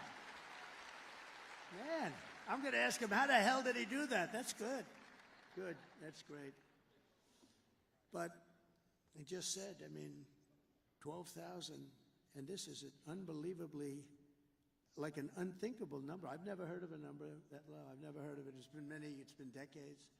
And I heard that, and then I heard 30,000 private sector jobs were killed in a single month, and nearly 100,000 manufacturing jobs have been wiped out just since the beginning of the year. 100, and those manufacturing jobs are gold for us. I mean, you know, those are the people that make the product. 150,000 Americans joined the unemployment rolls in October, and nearly 250,000 people dropped out of the labor force. Did you ever hear numbers like that? That's like a depression. And I've been saying the D word. I don't like to say it, but I've been saying the D word, the depression. Then they did something even worse than that. A few months ago, they fraudulently claimed that they had 818,000 jobs created, that they created 818,000. That was good, but that just brought us up to normalcy, so it wasn't a big story. You know, because now all of a sudden, instead of being down 818, they were like normal. And when in fact, none were created. It was a fraud. And the papers refused to write about it as a fraud because they're fake. And it was a total lie. They thought they'd be able to get away with it through the election. They didn't want to have this information come out before the election. See, and I look up to the sky. Thank you very much. Because this would, in normal times, right? This would, in normal times, be a disqualifier. Do you know she's using my term now? Do you believe it? She uses everything I do. She uses even Saturday Night Live. They copied. They copied. Think of that. Oh, she was great. They copied my routine. I did it a long time ago. They copied the same routine. I think I did it better, actually. I think anybody could have done it. I think anybody could have done it better, Dan, right? But fortunately, there was a whistleblower on the 818, and I thought it was an amazing thing, so it got released. And now, to add to it further, they've just revised other past reports, jobs reports, down by 112,000 other fake jobs were reported. For almost 1 million fraudulent jobs were created. And it all got released right now in front of the election. One day, I mean, it was 3 days that we heard about it, but we're talking about it now. And normally this would be a disqualifier. This would be, you wouldn't be able to even run for office. Meanwhile, 100% of the net jobs created in the last year have gone to migrants. They haven't gone to American citizens. Did you know that?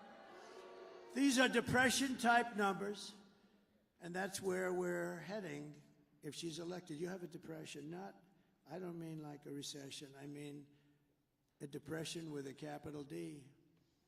Under my leadership, we are quickly going to turn this economic nightmare into an economic miracle. We're going to do great things. You are.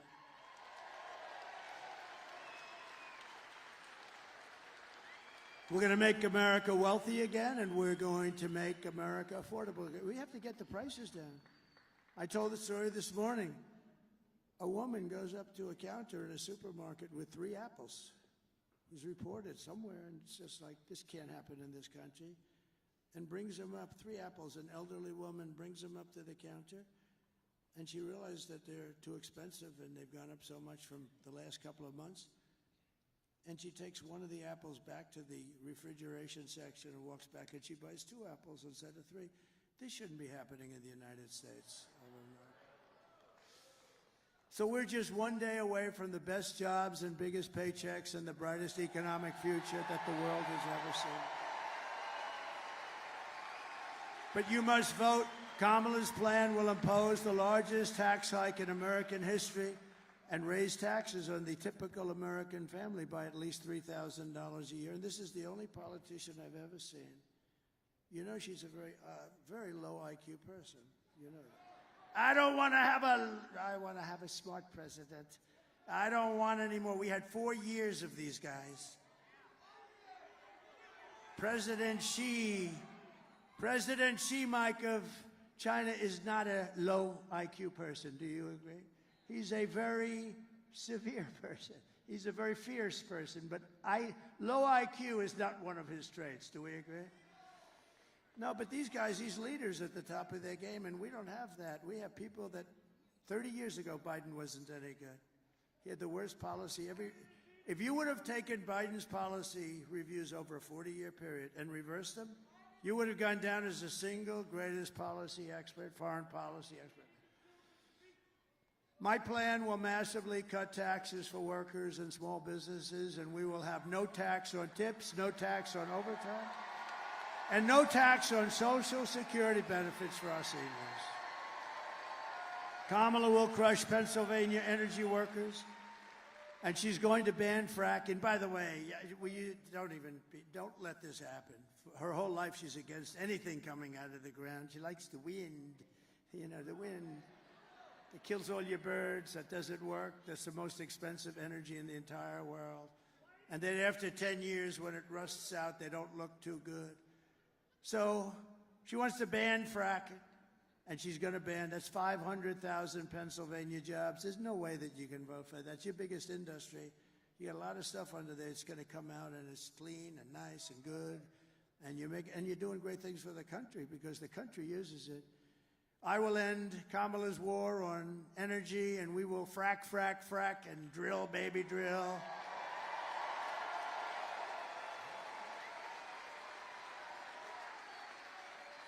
And I will cut your energy prices, all of your energy, gasoline, for the house, air conditioning, heating, everything, in 1 year from January 20th, which would be the day we take over. Oh, it's so close, but still dangerous.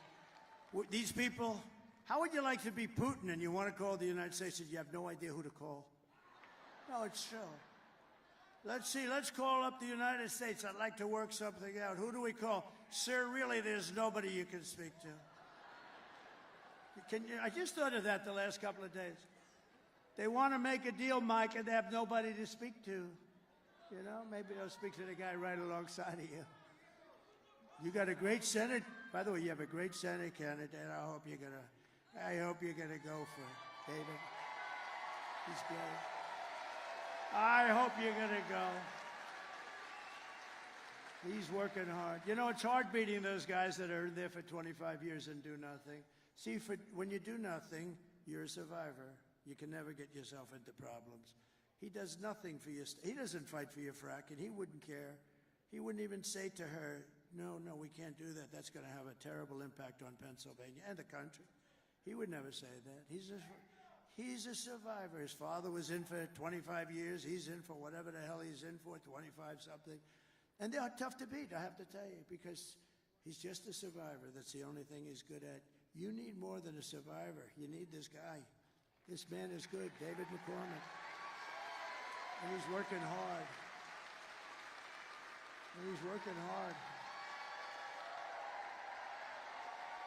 Get him up here. Come on, David. Come on. We got to get him. David McCormick. And I tell you, I've known him for a long time. He was a winner in school. He was a great soldier. Everything was good. Everything was good. You have a chance to get somebody outstanding. And what you have now is not outstanding. Thank you. All right, Keystone State. It's going to happen right here. It all comes down to here. We have a choice. We have a choice between strength, that guy who said fight, fight, fight, and weakness. We have a choice between common sense policies and a radical liberal agenda. You have a choice between a senator who's going to fight with this guy for change or the status quo. We've got to win this election. It's the most important ones of your lifetime. President Trump's putting it all out there. I'm putting it all out there. We need you to do everything you can do to take our country back. We need you to get out and vote. We need you to tell 10 friends. We need you to put up signs. We need you to pray. And if you do that, on November 6th, we'll say, on this day, November 5th, we saved our country. We got it back on track. We put the right leadership in place. And we made Pennsylvania great again. Thank you.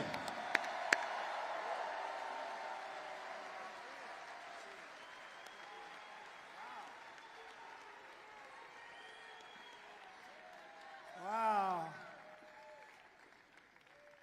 We have some other senators here, and I have to tell you, I think they're looking forward to having him as a partner in the Senate. We have some good ones, too. Senator Bill Hagerty, Tennessee. Tom Cotton, a great guy, Tom Cotton. Tom is a great guy, Arkansas. And Marco is Marco. He's fantastic. Thank you, fellas. Thank you, fellas. That's a great group of people. I heard Marco, that little speech he gave, that was pretty, I didn't understand a damn word he was saying. But he's great.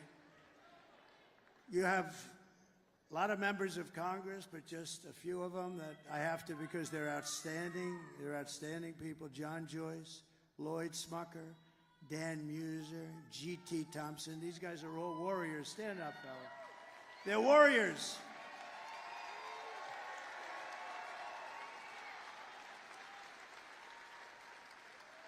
They are warriors. And Arkansas Governor Sarah Huckabee Sanders, she's doing a fantastic job.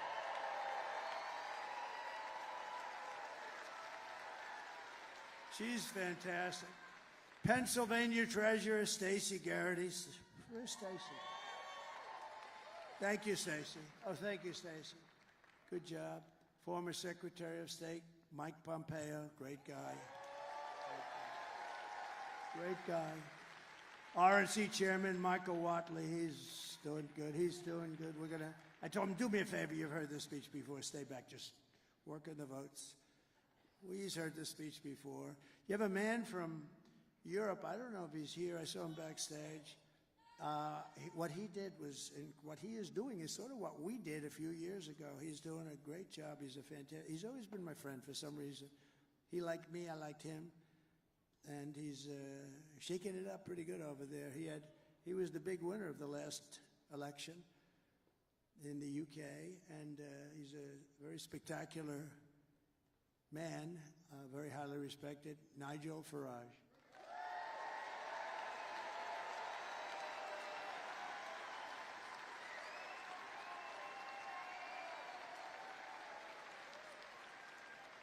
He's a little bit of a rebel, but that's good. You know, that's good. Don't change, Nigel.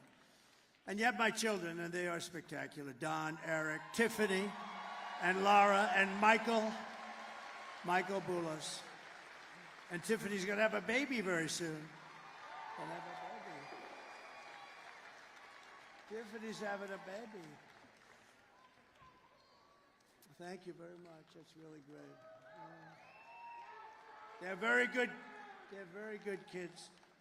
And a lot of friends are here. Steve Witkoff is here. He's given a lot of money to different charities and all. He's really, really something. Oh, they're there. I'm wondering why are all those cameras? That's the innocent right there. And you know, Laura is a superstar. Laura is like unbelievable.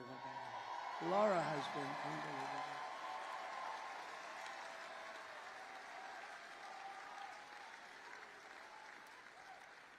Laura, you know, she was born and really loves the place, North Carolina, and she can't hold it against her, right?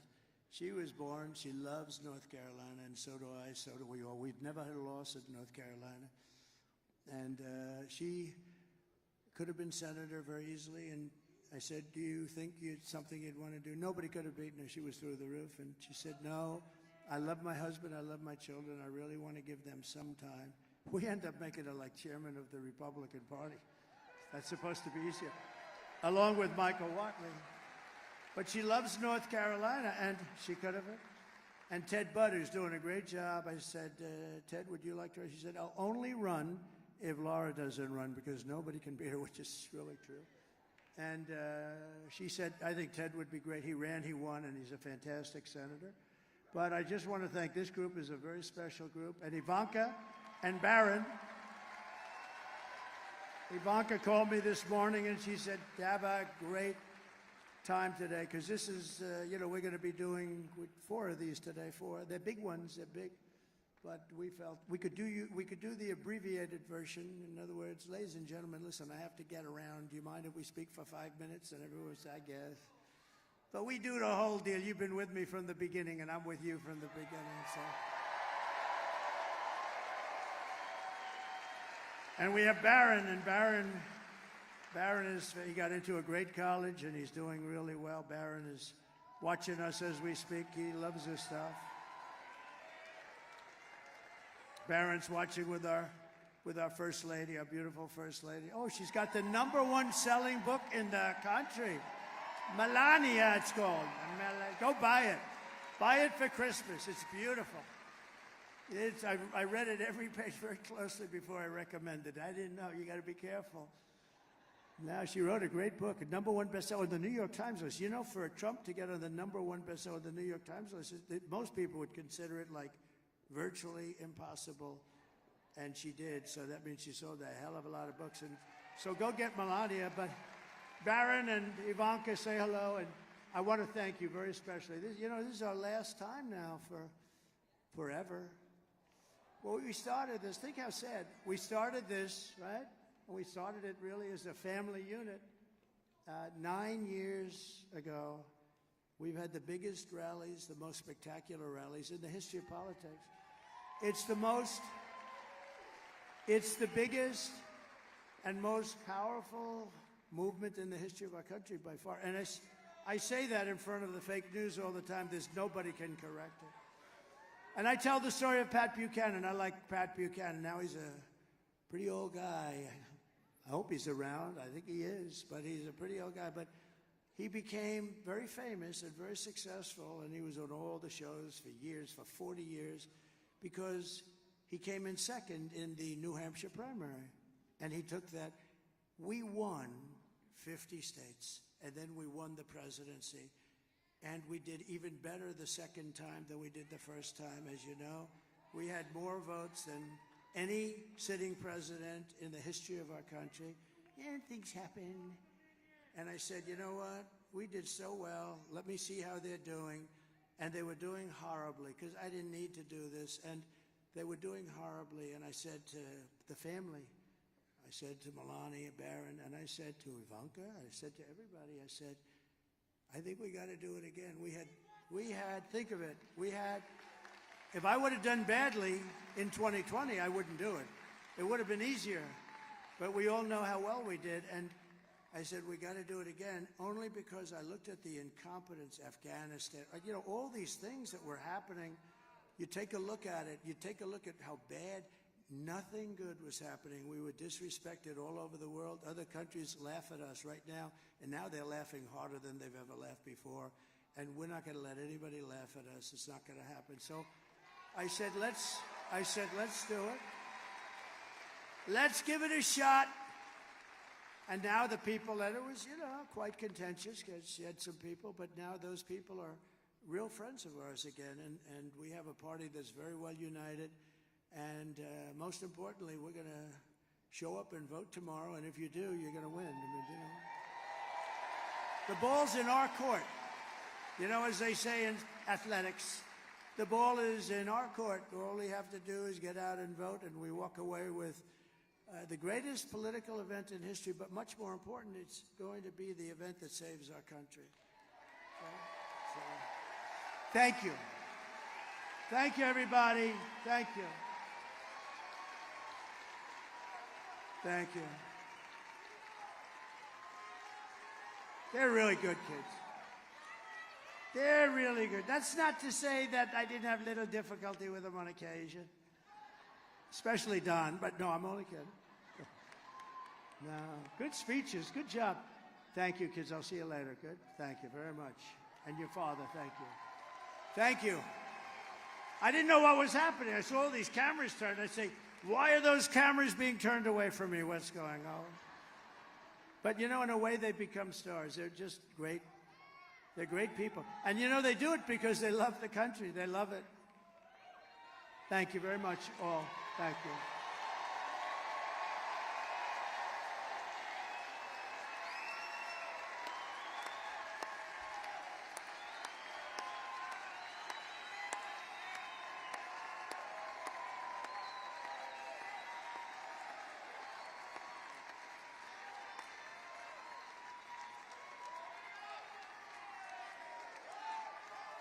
Thank you, everybody. So here are the facts. And Kamala, now we have to talk. Oh, bring them up. Okay, come on, let's go. They all want me to bring them up. There's a lot of love. Come here, my boy. Come here, my beautiful boy.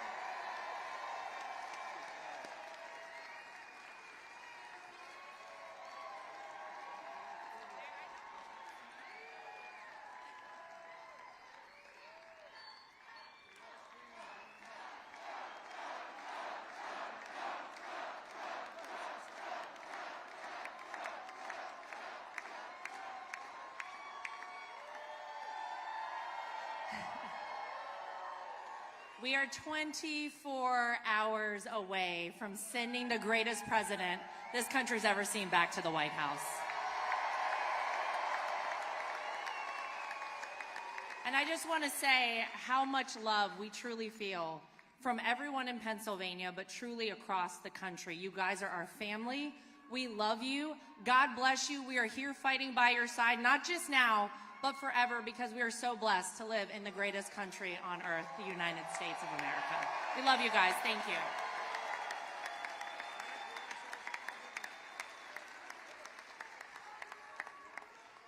This man right here is the greatest warrior America has ever seen. And our family is so damn proud of him. We will fight on this stage for as long as we're here. We're always going to fight for the greatest country in the world, which is the United States of America. Let's go win this, Pennsylvania.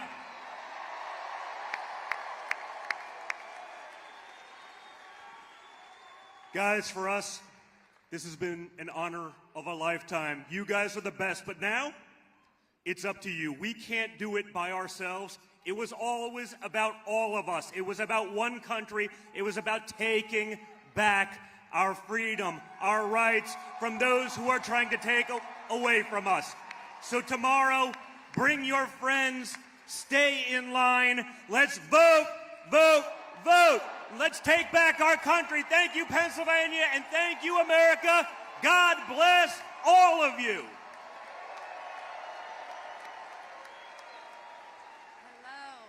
We love you, we support you, and my father's here fighting for you, and he's never going to let you down. So please vote. Let's get this country back on track. Thank you so much.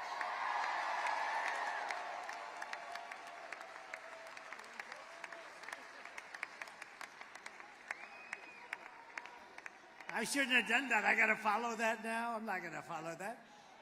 So kids, go back to work. Let's make sure everybody shows up tomorrow to vote, okay?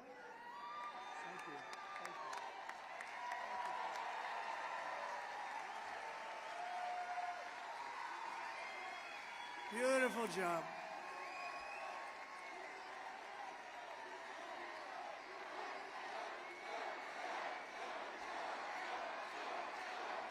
They're great. They're good people, and they love our country, but they really are good people. They're kind people. They have big hearts. They're strong. They can be nasty, but they have big hearts, those great children of mine. So here are some of the facts. Kamala is a radical left Marxist rated even worse than crooked Bernie Sanders and crazy Bernie Sanders. I don't know, do I call him crooked? I'd say probably crazy, maybe for him is a better term. And Pocahontas herself. Kamala destroyed our economy. She was an original creator of defund the police movement, and therefore anybody who wants to defund the police even for one day, and she was there for a long time, is not worthy of being president of the United States. We need our police. We want to get our police back. We want to indemnify our police when they're unfairly charged. Kamala vowed to abolish ICE. She pledged to confiscate your guns. Would anybody like to give up their gun? No takers? I didn't think so. And endorsed a total ban of handgun ownership. You know that. She even called for free sex changes for illegal aliens in detention. All at taxpayer expense. And perhaps, worst of all, she lied. She never worked at McDonald's. Never worked. No, she never worked there. I was there for 15 minutes. That's 15 minutes more than she worked And I have to say, those French fries are really good when you get them right out of that fat or whatever the hell they cook it with, fat. I don't know if it's good for you, but they are really good. In conclusion, with your vote tomorrow, we are going to fire Kamala and we are going to save America. We will cut your taxes, end inflation, slash your prices, raise your wages, and bring thousands of factories back to America and back to Pennsylvania. We love Pennsylvania. Something about. Think of the history you have here. Think of the history you have, the political history. Is there any place like it? And this is a big one because think of this. Put this, add this with all of the other things that are, you know, for so many years famous by Pennsylvania and what you've done and how you fit into history. We win Pennsylvania, as I said. We win Pennsylvania. We win the whole bag of wax. We can have another one. We'll put that one on top. Let's try putting that one on top. They're pretty big. We have to. But this will be one of the. This will be one of the truly big events of in the history of our country. So why don't we have Pennsylvania be there for that? That'd be beautiful. On top of all the things we did. Because remember, we gave you the largest tax cuts in history, the largest regulation cuts in history, rebuilt our military, defeated ISIS, had no new wars, gave you right to try, the great, incredible thing that's saving thousands of lives, right to try. You don't have to go to Europe or Asia or just go home and die. If you have no money, you go home and die. You have the right to try new age medicines without having any problems, saving thousands and thousands. We gave you so much, and it's an honor. It's an honor, really. We will build American, we will buy American, and we will hire American. I will end the war in Ukraine, which would have never started if I was president.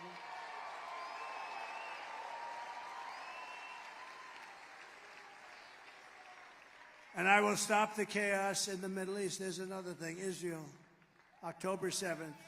October 7th would have never happened. All of those people that were hostages, hopefully are still, because I hope they're of hostage. I just hope they haven't been killed, but I think a lot of them are killed. I think a lot of them have been killed, but we can hope. But that would have never happened. That would have never, ever happened because Iran was broke. They had no money for Hamas. They had no money for Hezbollah. We would have had peace in the Middle East. You would have had peace. Instead, you have all of the death that's taking place. It's terrible. And I will prevent World War III because you're just around the corner from World War III, and this will be a war like no other. This will be a nuclear war.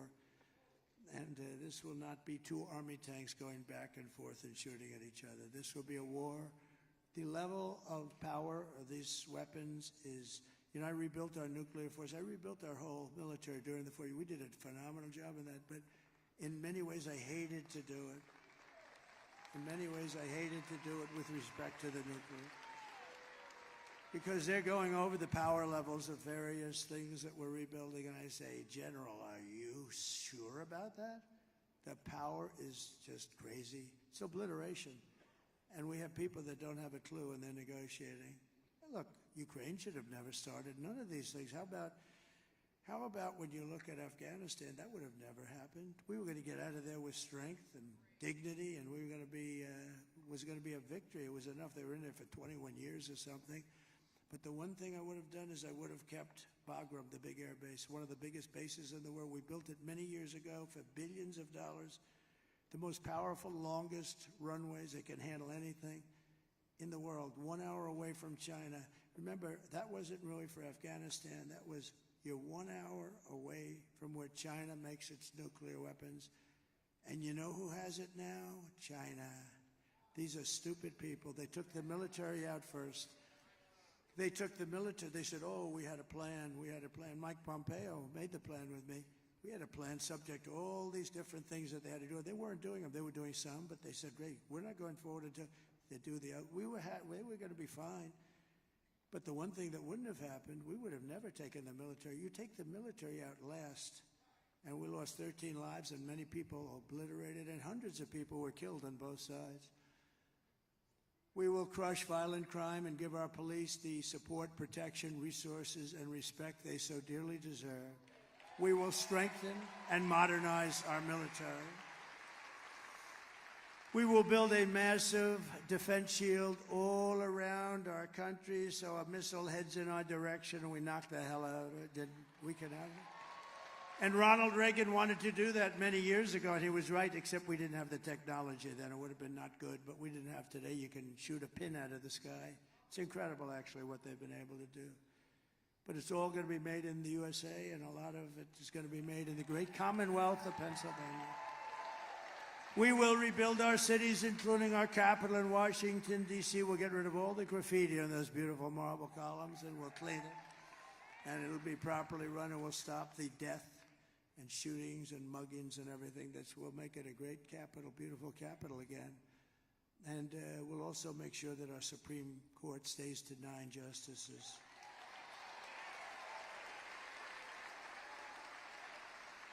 We will teach our children to love our country, to honor our history, and to always respect our great American flag.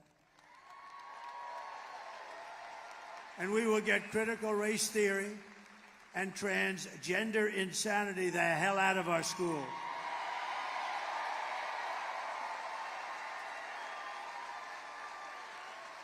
And we will, of course, keep men out of women's sports. Every time I say those last two things, and I may add the open borders. Can you imagine they're trying to defend open borders? Open borders, who would do that? We're the party of common sense, okay? We're really the party of common sense.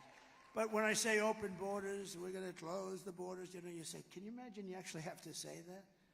What the hell? I mean, who the hell wants open borders where criminals from all over the world can just walk into our country? These are crazy people, or they hate our country, or they think they're going to get these people to sign up and vote. I guess maybe that's it. But it's not defensible. But think of the last two. The transgender insanity. It's taken over. And, you know, nobody's ever come up to me and said, I'd like to talk to you about that. I've never had any. They've talked about taxes. They've talked about economic development. They talk about or the last one, men playing in women's sports. Nobody's ever come up. With all the people, I deal with hundreds of people. I deal with people. I go into crowds. I ask them because I get better opinions from you than these crazy consultants they have for a fortune. But I've never once been said, sir, we have to do something about keeping men in women's sports. I've never had the question. I don't know. It's such a big subject. Nobody's ever asked me the question before. Can you imagine?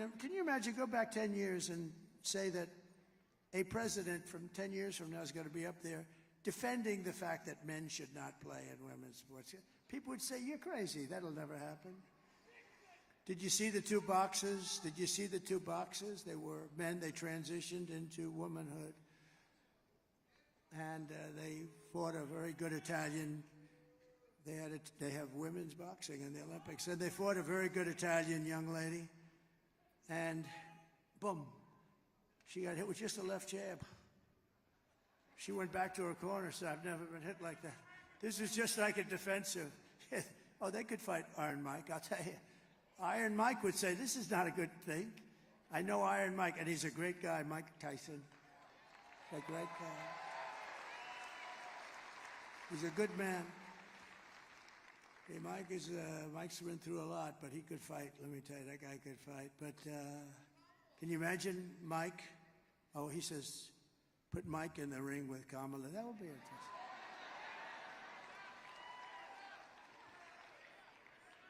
No, but can you imagine? And these two men that transitioned, you'll be shocked to know they both won gold medals. In some of the easiest fights, they're announcing a certain woman. She's a champion here, a champion there. She's great. She gets hit. Blah. That's the end of the championship. It's so unfair. It's so ridiculous. And it's very demeaning to women. I think it's horrible. I will defend religious liberty. I will restore free speech. And I will defend the right to keep and bear arms, our Second Amendment. And I did. They didn't touch it. After years of building up foreign nations, defending foreign borders, and protecting foreign lands, we are finally going to build up our country. We're going to defend our borders, and we're going to protect our lands and citizens. And we will stop illegal immigration once and for all. We want people to come into our country, but they're going to come in legally. That's all. We will not be invaded. We will not be occupied. We will not be overrun. We are an occupied country. Can you believe the things I'm saying up here? We are an occupied country. Take a look at Colorado. Take a look. Take a look what's happening there. Military-style weapons. Aurora. They're taking over apartment complexes. They're in the real estate business just like me. But I have to go out and borrow money or somehow pay cash. They just walk in and they say, you're paying the rent to me from now on, madam, and if you don't pay, it's big trouble for you. And the governor has no idea what the hell's happened, that poor guy. He's a radical Democrat. We will not be conquered. We will be a free and proud nation once again. Can you imagine? I have to say this. Everyone will prosper. Every family will thrive, and every day will be filled with opportunity and hope and filled with the American dream. But for that to happen, we must defeat Kamala Harris and stop her radical left agenda with a landslide that is just too big to rig. We got to do it.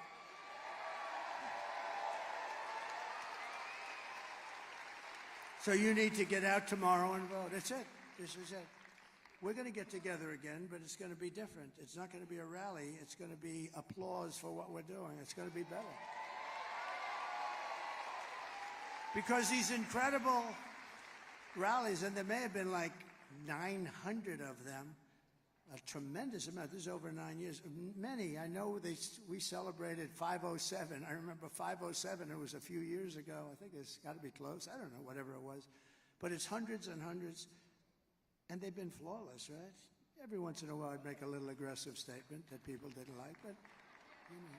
Don't forget, I'm rarely on the teleprompter. Isn't it nice to have a president that doesn't have to be on the teleprompter, right? Right, Dan? That guy, look at that guy. Stand up. That guy, he's such a good guy. You better bring him home because he has worked so hard in the election, Dan Muser. He's worked so hard. And you know what? Think of it. Think of it. If we lost, I'd call him up tomorrow. I'd go, I won't say it. Franklin Graham said, please don't use foul language. I said, all right, Franklin. He said, you can tell the story just as well without the foul language. Actually, he's not right about that. It's not quite the same. When you don't, every once in a while, not a real bad word, but, you know, like a word. But he did say that, so I do my best. But I'd call him up with anger and fierceness. I'd say, you failed me. As opposed to calling up and say, Dan, you did a great job. I love you, Dan.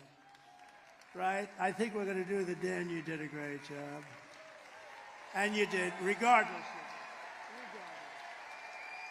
And all of these guys, they're all in. They're great guys. They're warriors.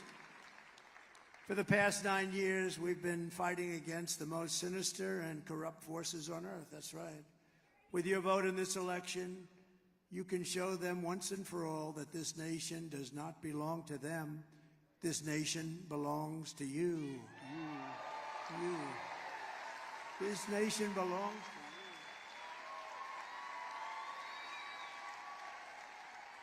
It was hardworking patriots like you who built this country. And tomorrow, 4 years we've all waited for this. 4 years of rallies, good ones and bad ones, but we didn't have any bad ones, I don't think. We had no bad ones. But 4 years, think of it, 4 years, and now it's tomorrow. Tomorrow it's hardworking patriots like you who are going to save our country. All of this was to really, all of these hundreds and hundreds of rallies were to put us in position to do something great for our country. This is, in a way, the harder part. Honestly, beating all these people and fighting all of these people, going through the lies and the vicious statements about you and your family and everything. But all of that was worth it. It puts us in position to now be able to do the job. And we're going to do a great job for everybody, for 100% of the people. We're going to do it for Democrats, for liberals or progressives if they prefer, which they do prefer. But we're going to do it for independents, and we're going to do it for everybody. We're going to do it for everybody. And you're going to be so proud of your vote. I really want you to look back and your family to look back. My dad, my mom voted for Trump. It was the best thing that they ever did. That's what we want. Otherwise, we've made a mistake. And we felt the love. We would have never done this if we didn't do so well the second time. We did better the second time than we did the first time, if you think. After all we've been through together, we stand on the verge of the 4 greatest years in American history. We really suffered. With your help, we will restore America's promise, and we will take back the nation that we all love so much. We are one people, one family, and one glorious nation under God. We will never give in, we will never give up, we will never back down, and we will never, ever surrender. Together we will fight, fight, fight, and win, win, win. November 5th will be the most important day in the history of our country. We're going to turn it around. We're going to turn it around very fast. You're going to be very proud. And together we will make America powerful again. We will make America wealthy again. We will make America healthy again. We will make America strong again. We will make America proud again. We will make America safe again. And we will make America great again. Thank you, everybody. Thank you. Thank you, Pennsylvania. We'll be back. God bless you all. God bless you all. Thank you. Thank you. Thank you very much, everybody. Thank you very much.